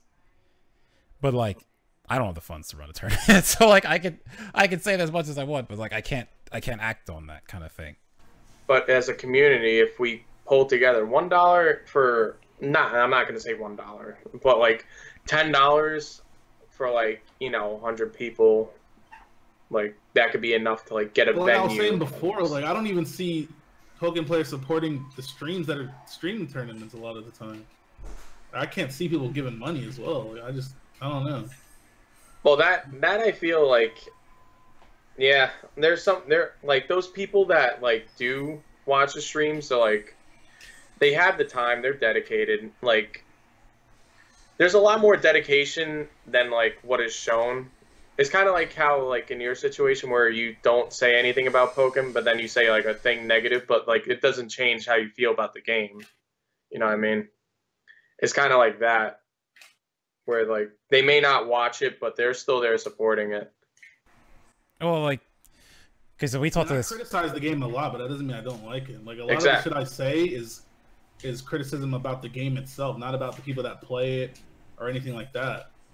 Like, I think so many things to be better about the game, but people just take it as me shitting on the game, when I'm really not even trying to a lot of the time. Earlier, like, I could definitely see that. Now, like, if you were to say shit like that, like, I think a majority of the community would say, yo, shut the fuck up. He's not even bashing the game. He's just critiquing it. I don't say a majority. You don't think a majority of people no, would say it? I still think enough people would be like, Derek, can you please tell us, man, what I've been going through? Yeah, that's what I tried to tell him last time. Yeah. You told them behind the scenes of me suffering, trying to help these people, and they don't even care? I tried to tell him that last time. It's like, when people go, like, in the Discord, they're like, oh, he abandoned us. It's like, what? Like this kind of, like, ridiculous things like that, or, like, yeah, and I get it. I say something too because I know, like, he likes the game, but sometimes he'll either make a joke or just critique it. But because people hear that's all he says, they think, oh, he just hates this game, and it's not really what the case is. But it's also like, you shouldn't have to sing the praises of a game to like it. You can also like a game and say, like, oh, this is stupid, you know. But when it comes to Pokken, I feel like people are so afraid of anything negative that there's like that's what my thing with, like, the tier list, the fact that we don't have one, because I feel like we don't have one because people are so afraid that if we put one out and characters are ranked low, that people just won't play those characters because people only play top tiers. Like, people are just so afraid of, like, any negative light going the wrong way. We already talked about the tier list. I know, but it's not to have one in the first place. It just freaking get on that shit. It fits the topic though of, like, it does though. All the stuff, and then like you said with, I don't want to drag Corgian too much because that happened so long ago, but like that whole thing happened, and then Corgian like went hard at Shofu over a quick video, and then it got worse because he did that. But he realized it and apologized afterwards. But it was just like, you know, that's just like the kind of stuff that, like, that he's happens. dealing with. Yeah, like, he gets scrutinized for everything because he's such a big figure in the thing, and like, I think the Pokken community being so small, and like, it's almost like we're always like in defensive mode on everything. And when we see someone, like, either not singing in praise, like you say, like they just go at it like freaking hounds when it shouldn't be the case at all. Just either let it be or, you know, take it in stride. It's freaking. Then he's not. You're not directly saying, yo, fuck the Pokken community, fuck the freaking all that shit. You're just did what you did, and don't mean that you don't support the game. People don't understand that. Do you think that it's like cleared up with me with how you saw what I was saying or not? I mean, yeah, I get it, but what you were saying is how I felt. A lot of people also thought at the time, so I just wanted to come in and clarify because I don't hate the game, and I try to support it the best I can. But when I did, it just seemed like a lot of people were really ungrateful, or they didn't know, and they just had the complete wrong idea of what you want, yeah. Of what I was trying to do. Like a lot of people think I just try to shit on the community any chance I get, and that's just not true. I did a lot to try and help you guys, but it just, I don't know. It seems like people conveniently like to forget that when it's time to talk shit about me. Not that I care. I really don't care. Like I can take that and move on. But it's just at some point it just got kind of ridiculous. Because it's like anything that came up and had my name in it when it came to the Pokken community, it was just like so negative, regardless of anything that I've done in the past. Then, yeah, I guess on behalf of the Pokken community, I would have to apologize for that. That's because, fine, like, freaking, I don't know why. I mean, I do know why they get their freaking panties up in a bunch, but, like, that's also me, too. Like, back when the Evo Drive was going on, like, the slightest little thing that was, like, showing favoritism, like a big name showing favoritism to Marvel, like, I was kind of like up on that shit too. But then, like, after Evo, we saw it on both ends. That's different. That's different. I think that's different because you guys, you know, obviously you're trying to get your game in there. So that's gonna be a little touchy if you know. Yeah, but like I definitely like saw, like, I was definitely like. I can't even deny that I wasn't, because I was like one of those people that were just like scrutinizing everything a big name was doing at that Evo Drive. And if you weren't with us, I wasn't saying if you weren't with us you were against us, but like there was like some people that were showing heavy favoritism that we thought shouldn't be, but apparently they were legal to do so according to the rules of the Evo Drive. So wait, what? There was one person on the Evo staff that was showing heavy favoritism towards, like high up Evo staff was showing like, yo, donate to Marvel. I mean, that's just gonna happen, just because. Yeah, but like we were just like, wait, like why is Evo, like the Evo Drive, Evo people saying like, yo, support, donate to Marvel, and we were just like, yo, what the fuck, like. You're like, that's literally Evo saying, yo, we want Marvel. And then we ran into the Mr. Wiz rule down to us that only 3 people aren't allowed to show bias in the fucking thing. Everyone else is free game. Yeah, like, it's just like that Evo Drive was a scam. was such a, it was fucking stupid. That was such a scam. It was stupid. The people faking the chargebacks and all that. Yeah. Holy. That was so stupid, dude. That was the slandering names, Zyflare. They try to do witch hunts on freaking people who donated a lot, like me. And I think you too. I don't know. Did they accuse you of chargebacks? Nothing like that happened. All right, they didn't charge back anything. Nothing like that happened. Oh no, I'm saying, did they accuse you? No, I know what you're saying. Nobody accused me of anything like that. They oh my god, it was so dumb. That got heated talking about it. I don't want to talk about it. Oh, it's just that was an uphill battle that there was very little chance of winning. It was pretty cool we got as far as we did, but like we were up against Marvel. We spent at Evo every single year, so it was like Marvel's dead as fuck. Yeah. Crazy. I was a big follower of Marvel before Pokken, and I kind of knew like what was good over there. And as I got into Pokken, I was like seeing Marvel die down. So I didn't expect them to have as much support. I thought it was going to be a shoo-in. It's just because the legacy of it's like how how can I say? Okay, so like, say there's a world where Smash 4 and Melee had to do that to get in. Melee is going to win. Melee would have more pull because of the legacy that Melee has. Yeah. So like that's why it was like really hard for us to beat Marvel. Like it was like I mean, like I said, we still almost did it. It was gonna be hard because like they have a bigger pull. If we did it. They just have a bigger pull than us. Do you think that the shit would have changed if we won it or not? Maybe, or you think I mean, it'd probably be better than it is now. Yeah, because like I feel like Melee winning over Skullgirls all that time ago put it in a better position to be where it is now. So next Evo drive, we're gonna go 10 times. Okay, hopefully they never do that stupid thing again. That was so awful. Oh. Well, I'm sure the Melee, I'm sure the Skullgirls, whatever, it's called Skullgirls. Yeah, Skullgirls. Right? Yeah, I'm sure they feel the same way as us, like at that moment in this, like 2 years. Yeah, how stuff could have been different. Yeah, if it went differently then. It's been about 4 or 5 years since that one. Yeah. Yeah, that's crazy, man. But yeah, again, Shofu, on basically behalf of like all the crazies basically coming at you from the Pokken community, I do like to apologize for them. It's all fun, man. I don't know, man. I just don't think it ever had to get to this point. Like I really supported you guys for as long as I could. I mean, I still do, even now. I was watching Worlds. I was in there. I think I saw you in the chat, but yeah. Yeah, dude. Hopefully we're all cleared on like any other issues, unless you got anything else you'd want to say. Nah, that's all good, man. I'm gonna go back to my stream now. All right. Nah, thanks for joining us, Shofu. All right, thank you for that. Peace, yo. All right. All right.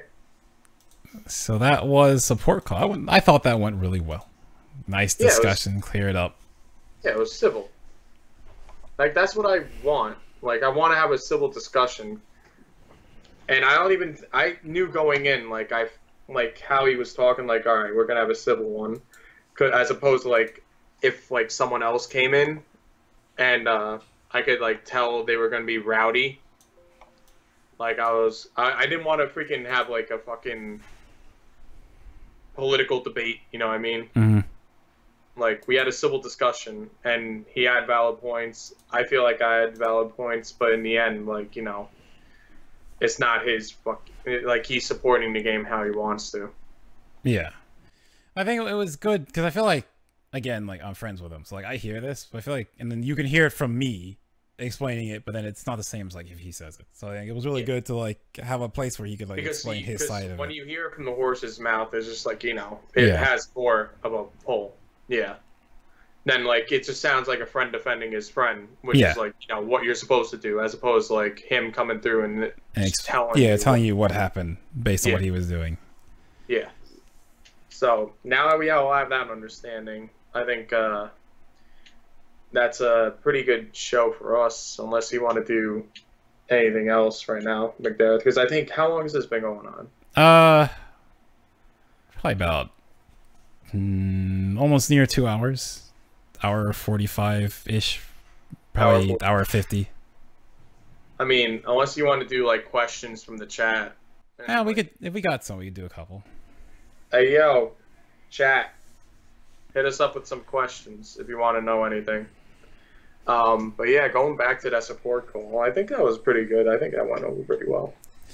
That was good. Like, for our first it was easier. I got to fix some issues because, like, Skype kills audio and everything else, so I gotta figure out how to fix that. But, like, it's easy because, like, again, no Shofu well enough that will go well. But, like, it all depends on who we bring. We might talk before on who we bring in, just in case, because, you know, you gotta don't want anything ridiculous. Yeah, I know. Yeah, we're not gonna, you know.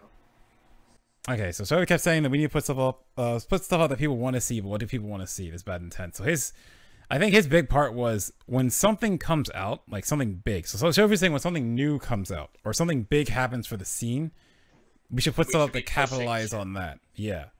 So like when Age of Slash came out and Blastoise came out, I think Ban 10 and Dual Death Lucario. Yeah, they both have Lucario videos. Came out of nowhere with that freaking Blastoise video got 100K people watching that shit. Like, people are looking for this content. When something new comes out, or something big, like Worlds.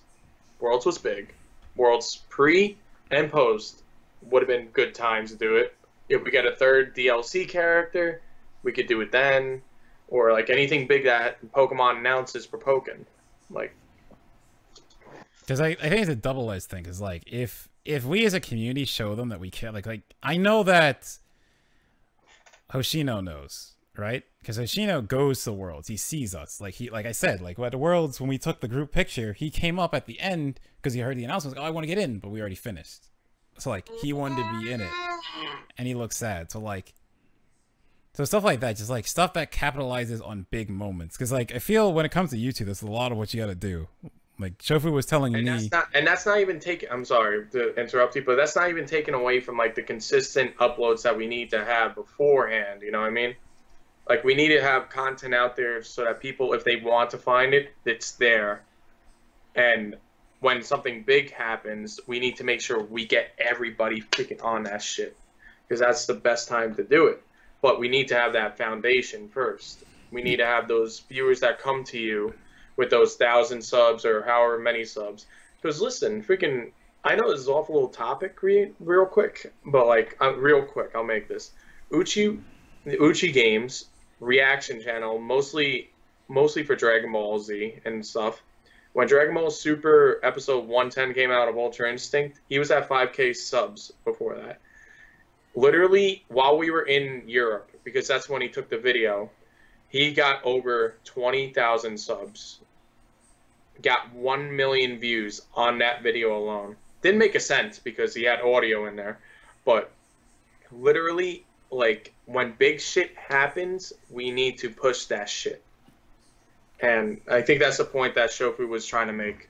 I mean, that happened to me. Like, literally a video I did on a whim, just talking about who Infinite could be in Sonic Forces is like now my most watched video and has half the views on my entire channel. Because it's just like, I just wanted to do it. This needs to be fun, and it blew up. But my problem is, which is what we need to fix, and I work on it too, is when something like that happens, I go like, oh, I don't want to take advantage of this. I'd rather people stick around because they like this stuff. I'm an idiot. Anyway, don't do that. Don't do that. We need to fucking milk that cow as much as we can. That's the whole point of that.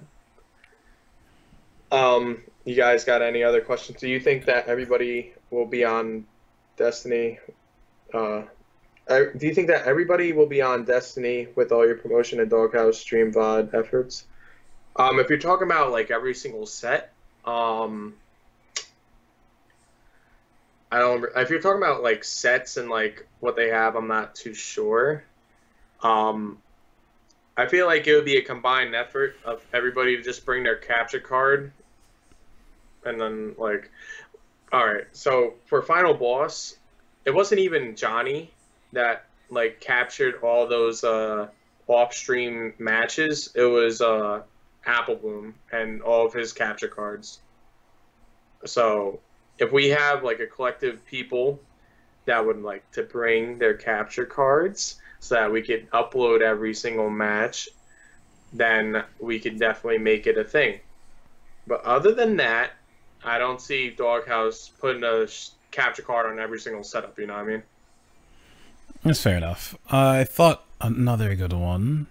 What do you guys think we as a community should do to keep the scene going strong? From JL Jolts. So, my biggest thing's always been, it depends on what aspect of the community. If you want the tournament side, which is more of like what this is more focused on, the biggest thing is like tournaments will only stop running Pokken when people stop going. Like, if not enough people show up, then yeah, they're gonna stop running it. But if enough people show up and like show that they're interested and they want to play, yeah, there's demand. And like every time we go, you know, like Big E runs Pokken still. Like, we're not the biggest event, we're bigger than some of the other events, but every time we're there, we make an impact. Yeah. Like, we're not just there quietly in a corner playing our game. Yeah, we're loud. Like, we always make an impact. So like, he always likes having us. And we're nice people. We're not assholes, and we're not demanding little bitches. I think it's like I'm not taking shots at other communities. I'm just saying, like, we're like, you know, level-headed people, and if we show like good face at a tournament, like Big E events and all those other things, they won't be like, they like there will be a demand, but they won't turn around and be like, oh, I don't like this game because their community is just freaking assholes. Nah, we show a good face. We're hype. Like, our crowd is our hype most of the time, unless there's a Chandler versus Suicune or Raisin versus Suicune. But, like, that's what I mean. As long as we're, like, you know, part of the FGC scene in a positive light, they'll put us up. Yeah, that's always the biggest thing. It's like these tournaments aren't just like, oh, new game came out, goodbye. It's like it's all logistics. If yeah, there's a lot of the fighting games coming out, but not every fighting game is going to be at every tournament. So it's two things. One, show up to like go to events when you can. Like everyone Pokken pushes to go to your locals, which is good. You should support locals because like if you can support them, like it's hard for me to go to Hitbox. The people are like, when are you going to Hitbox again? That thing is like 3 hours away. That's 3 hours away. And I have to drive there and back, so like it's kind of hard for me to go to all of them. But like I try to go when I could, and then on top of that, it's like when he drove his car to New York City. Mm-hmm. Like it's just like it's shit. Like you, McDareth. Oh. You remember that? Yeah. Shit? You had that scare. Yo, that shit was funny. Oh, we can even tell that. Nah, it's fine. But yeah, it's a funny fucking story. Oh, it's funny for you. I thought they gave my car away. He was out of the parking lot, and this dude gave him the wrong. Couldn't find his red or his car, and he gave the description as red. And then he pulled up the car, and it was like I like went away to get you. I came back, and he's like, "Oh yeah, we got your car right over here." It's like, this is my car. It's like, it's not your car. Like, no. So I was terrified they like gave my car to someone. This was a Battle for Castelia, by the way. Yeah. But yeah, that shit was. I mean, yeah, we could look back on it now and laugh a little bit, right, McDareth? Yeah. Now, at the time. Now. Oh, no, at the time I wasn't laughing. At the time I was about to be like, yo, am I going to have to smack a bitch? But, yeah, everything got sorted out. How did we get on this? Just talking about attending stuff. So, like, on top of that, I just feel like people don't... I feel like people worry about, you know... Oh, new X game comes out. People say our game's dead. Again, if you want people not to say the game is dead, the other part is... I'm a guilty person of that. I feel like a lot of Pokken stuff happens in Discords. This is the current way things are. A lot of stuff's in Discord. So because a lot of stuff's in Discords, it's hard for community leaders of other games to see conversation unless they're also always in that Discord. Like, D1, for instance, follows, like, Burnside, H2. He follows a lot of the Pokken people. So, like, if something gets big enough in Pokken, he sees it. Me. You could like share it to other people, kind of thing, right? Yeah. Where you like share it and then they see it and shit. That's an example. Like there's ESAM too. I'm pretty sure Nairo follows some people. He probably follows Alistair at least. It's like he follows Catfight, aka his twin. Well, yeah, they played each other too. They look alike. I don't see that much. I heard people. I remember when that happened. I don't see that much. But yeah, that's my thing. If Pokken really wants to keep going strong, it's like. These are lessons I'm learning myself. It's like, how do you brand, like, what's your niche? Which Pokken has. Pokken has one. And how do you brand yourself? Because I feel like Pokken has a branding issue. Mm-hmm. Where... The community does. Yeah. Because I think, like, Pokemon is doing, like, literally the... I don't think they're doing a bare minimum of what they need to do to promote Pokken, but, like, they're doing enough to, like, show that it is out there. And, like, you know, it's still alive and breathing, but they don't do anything to brand the Pokken community. It's just a Pokken the game. Well, I think we killed any bridges to brand the community on those interviews in the very first Pokken stuff. After that, they're probably like, you know what? We're not doing this again. But, That was I mean, they did Summit Worlds, so... Yeah, they did me. That was fun. Not internets, but yeah, they did me. That was funny. But I just feel like the thing that's always going to come to it is it's literally going to be on Pokken for how stuff happens and how it goes from there. Because Pokken as a game will always be, and I agree with you, Tater, some casual stuff is good because like people like Alpha Rad, for instance, gets a lot of people to play Smash when he's just doing like casual. Like, he's not super competitive himself. He still watches competitive stuff, but he's not a competitive player. But he just makes videos. who just makes videos, makes casual, like, fun videos. People watch it, it's like, I like this game, let me play it. Mm-hmm. So, like... Isn't Anti kind of non-competitive, or he is? No, Anti's competitive. He's competitive? Yeah, he was top 15. I don't know where he is at now. He's still on the PGR. He's been competitive. He was a Brawl player. One of the best Brawl players, too. In the States, anyway. Hmm. Okay. No, because, like, I figured that's, like, more... Well, no, he's... Twitter but he's competitive, but he's still... Yeah, he's competitive, but his Twitter is not like, oh, here's the frame data for all... It's like, you know, he just tweets. Yeah, exactly. That's what I see when I see Anti's Twitter. And that's, like, perfectly fine. But, like, if you're talking about casual, like, content, wouldn't it just be, like, online play would be enough? There's, like, matches. You play with a friend, not in, like, competitive set, but just, like, having fun. There's, like, the extra battle mode no one uses. Yeah, I know, you know, like, stuff like that. You just, like, it's okay to play, and, like, my thing is I love competitive, so I don't really make... I did, like, a series in Smash 4. It was just casual play. But, like, for me, it's, like, I just like competitive. I like that building stuff. I like playing, go to, like, side to side, some of that stuff. Or things. But, yeah. I don't know. I get it. I get it, like, for Pokken, it's kind of hard. Because as a game, it doesn't really have a lot of casual stuff. But some more fun seeded things like Yohan. There's some more fun shit. Like, yeah, like Yohan in the past was doing it, where like he was just playing on ranked, and like he would play on ranked to just do like a funny little thing versus someone. He'd make a whole edited video. It's just here's like these funny clips from ranked that I was doing, and it's like edited over, like it's edited with like stuff like cut-ins and stuff. So like a casual person could see that and like laugh and enjoy it, and maybe they get into the game from that kind of stuff. Like meme-worthy shit, like almost meme-worthy shit. You know what I mean? Like the editing that goes into it. Like there was a DreamHack Austin little thing. That was just like making like there was like a competitive ass match going on between Kamon and Maverick, I think, or it was Kamon and someone. I think it was Kamon Maverick, and no, it was Kamon and Bolmar. My bad. Oh no, Slip, and they had the Magikarps, and they clashed both the Magikarps with each other, and it was just like that loud, like ear, like gut-wrenching freaking Magikarp festival thing theme going on, and like at that time that meme was funny, but this shit like that I feel like we need more shit that will like we need more. Oh, what was it, Gamer for Gains or something like that?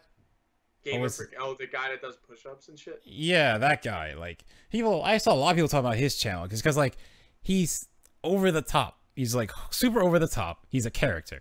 And he was just playing Pokken on ranked and like doing all this ridiculous stuff. Like, yeah, like that kind of stuff. But like, who in Pokken's gonna do like that's not me. Like I'm not. Like I'm gotten better at seeing a moment and knowing not really to play it up, but to more express myself. Because like I'm a very person where when I'm on camera or stuff like that, I think a lot about what people think about me, even though I shouldn't. I just care too much. So like. I'll overthink a situation and be like, maybe I shouldn't say this. Maybe I shouldn't do this. But more so recently, I've been more fine with like just doing it. Because like it's something I would do. If no one was watching, I would do it kind of thing. But I'm like exactly a super shy person in front of people. When I think I'm like almost the opposite, and I was that at the beginning. Like I was like into YouTube like when I was like 16 and all that shit, putting up videos and all that shit. Most of them been deleted. But either way, like, on camera, I was so concerned of what people saw. And now, like, people want to see, like, they want to see, like, people, like, being real, almost. But then, like, to entertain them, too. And then you just be OD about shit. And then people laugh. And then some people don't. But, like, most people do. Because it's like, when something funny happens, you don't have to be concerned about, like, how you look when you laugh or like freaking the movements you do. Just fucking laugh and like be OD about it because there's fucking something funny. That's just going back to being real and shit. Bring back Mitchell. Yeah, we all miss Mitchell. Yeah, I remember there was a surprise when people like said, "Oh yeah, he's on a break." Do you want to get into that right now or no? Not Mitchell, but like in general about breaks. Oh yeah, we can do it for a bit. for a little bit because like it's been going on for almost 2 hours. So, Alistair said he was taking that break. He's retiring from Pokken. Did he say he was taking a long break or was it a retirement? I think it was a long break. Yeah. And you have Gorson saying that he's retiring from Pokken. Now, I feel like when people use the word, throw the word retire around a lot, and I don't really like it. Mm-hmm. Because retiring is implying that you're done competitively, you're never coming back to it again. And there's been multiple times where people have been like, I'm retiring from other games, like Armada. I'm retiring, I'm not coming back. He retired freaking 3 times. Twice he came back. The 3rd time he's on his retirement now. What you should be saying is you're going to take a long break and think about getting back into the competitive scene or not, or deciding in the future, you know, as opposed to coming out and outright saying, I'm retiring. I feel. Well, I could see in Armada's case, 'cause it's been 12 or something odd years of competitive Melee that he's been near the top. That's a long time. But he was playing for 2 years, 2.5 years, and then he said he retired after MLG or like before MLG shit. Even still, no, he wasn't around during MLG. What was the tournaments that were going on after? Like he won Genesis or something. He said he was like retiring or something. It's just like it's a long time. I can see like the meme in Smash is you never really retire from Smash. There's a lot of people who say like, yeah, I'm stepping away from the game, I'm done, and then they just come back. Cause like most people just, even if you retire, you still play it, and like those people who retire still have the competitive. You can't stop. So people who retire still have the competitive edge. So they're gonna want to get into the game and still want to follow tournaments, and then eventually it's like, man, I can beat this guy. So they get back in. That's actually kind of like indirectly what happened with T-Loc. He basically like he kind of like had a tiff with like the community and shit, and I'm not surprised like, he did. And whatchamacallit, he stepped out, and now he's like since Evo of last year, 2017, he's been slowly coming back into the competitive scene. And now he goes to tournaments, locals, or monthlies, whatever they are. And it's like, I feel as though it's silly for like Pokken people to say, or any kind of like, unless certain situations come about that like actually force you to like not physically play the game and have no competitive edge, like you shouldn't be saying you're retiring from it, or don't like. No, but like. I get your point is you're worried that people say, oh, I'm retiring, and it's like it looks bad for the game, but at the same point I feel like I feel as though it's like don't throw that word around because oh, I see. You mean the word is what you're so you prefer like the long break. It's like don't say you're retiring because that's literally implied like when you retire, like you're like in real life, but like when you retire from like your job, like your day-to-day job after however many years, you are never going to be working that job ever again for as long as you live. When you say at 18 to 28 years old is like our age like thing in Pokken, when you say that you're retiring from Pokken, you're fucking not, unless you physically can't. Alright? So that's like my tip with it. Just say you're taking a fucking break. When you say that you're retiring, like people like get upset, and then like if you were someone like as big as Gorson or Alistair, well, Alistair said he was taking a long break, Gorson said he was retiring, people got mad upset with both cases, but more so like with Gorson because they're thinking that he's never coming back.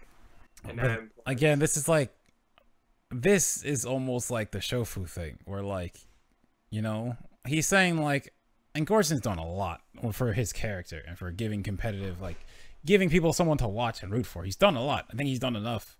It's just like he can't play the game unless he travels. There's a lot of money, so like in his case.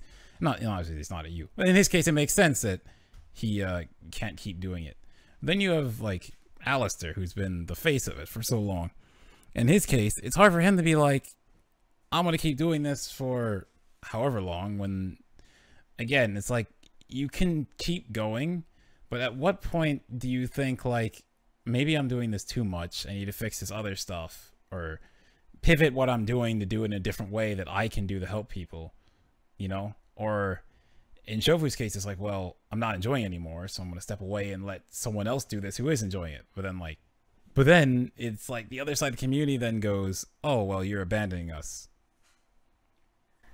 Alright, well, with Shofu's case, it's mad different because he's like, we already went over. Yeah, but I'm using it because like you said, they're getting flack. So to me, that reminds me of like what Shofu got. Going through. Yeah. A lot more so towards I feel as though like it's just like I don't know. I just don't like the fact that like someone playing competitively and being a competitive person, being one of the best at their characters for both of them, saying that like, you know, well, Alistair said he's taking a long break. Gorson saying he's retiring.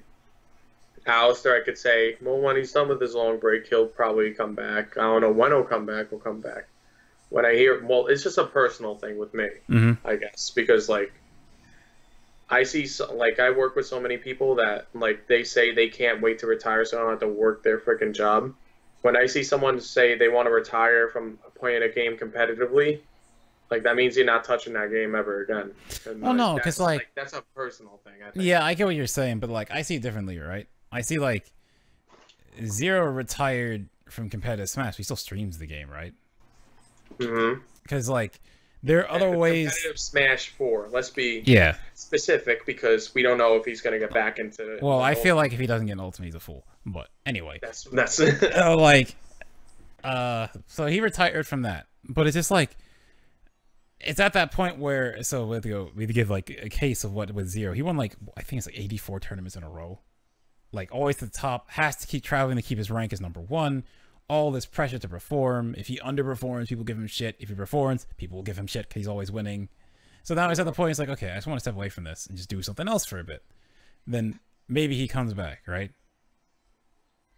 But then you compare that to like, I think with Gorson's situation especially, it's like he has to travel. Like there's nothing really in Germany. So it is Germany. Gorson's from He's Spain. in Italy. Italy, God. He had to travel, sorry. Third time's the charm. Yeah, he had to travel from Italy to wherever he has to go. I get that. Because like I think I said that before. Like he's in Italy. There's nothing there in Italy as of right now.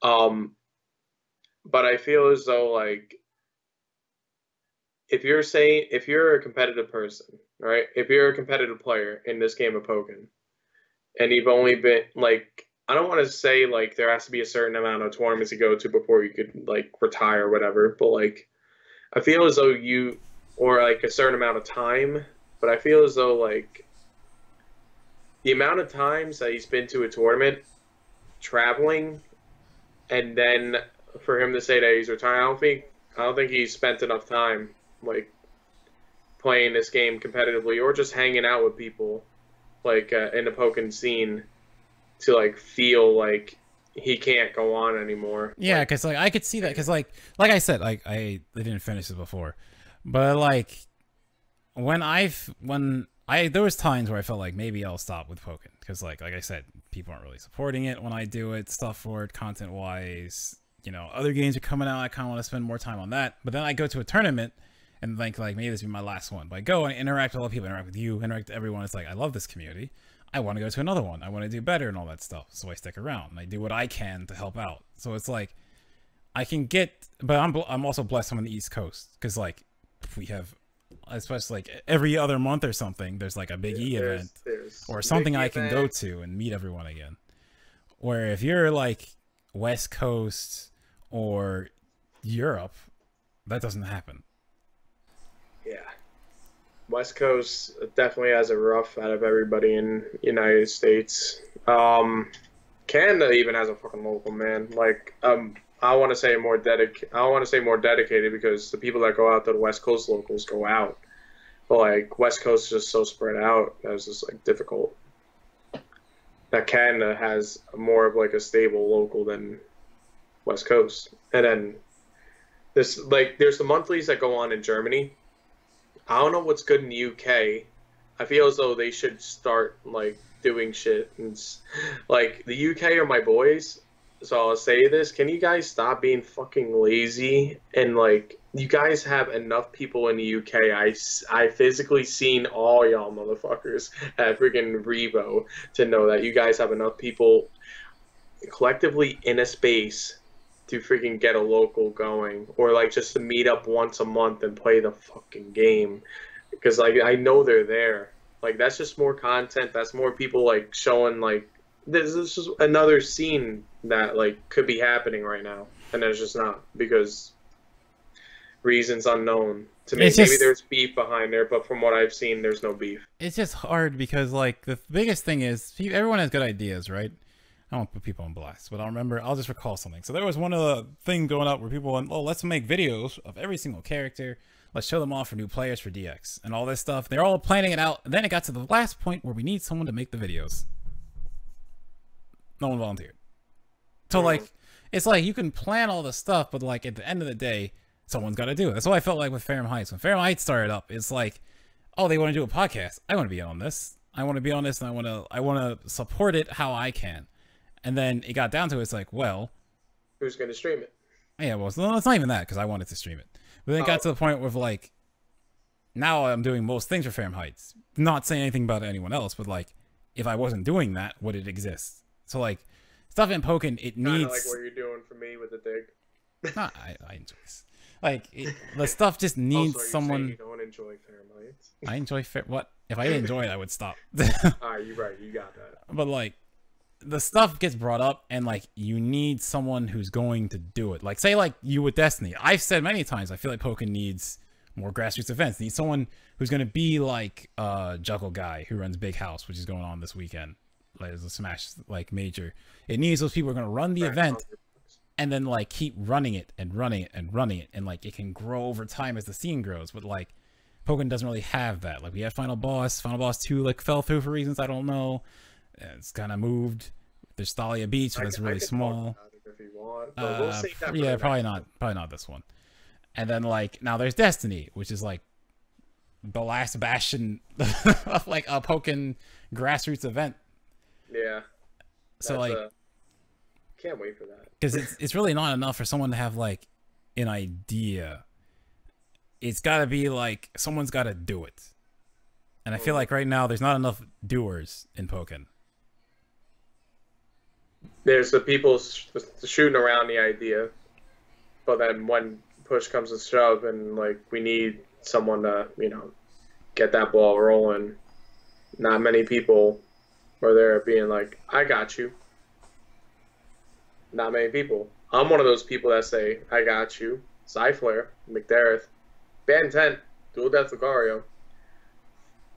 Like, there are some other people too. Alistair. Well, Alistair, yeah. Alistair and Burnside. Outside of that. Well, Raydell Empire. And anyone who runs their own locals, like from scratch, yeah. You guys got that shit too. But, like, that's not helping, like, us branch out and shit. And that's what we need to do.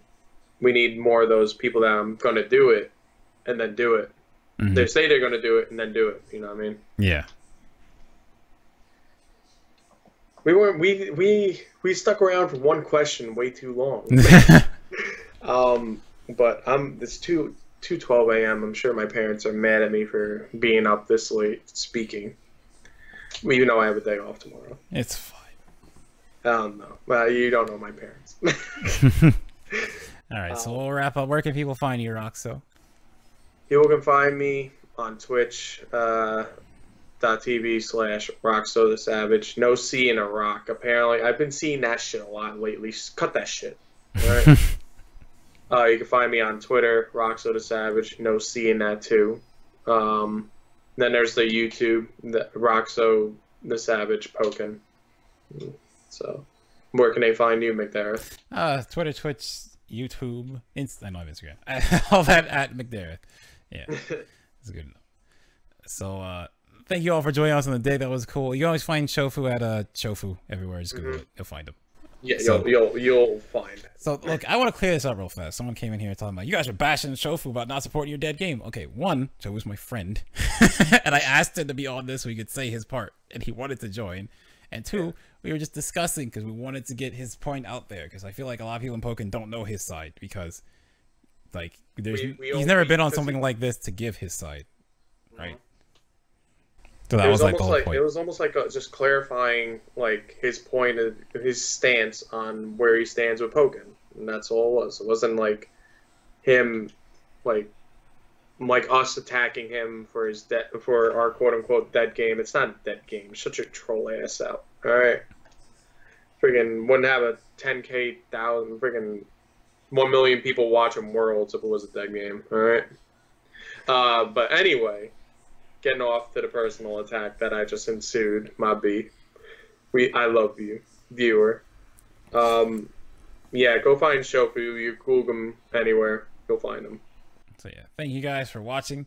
Hope you enjoyed. I'm gonna head out this regalia because a new day has dawned, and hope to catch you guys next time. All right, see ya, guys.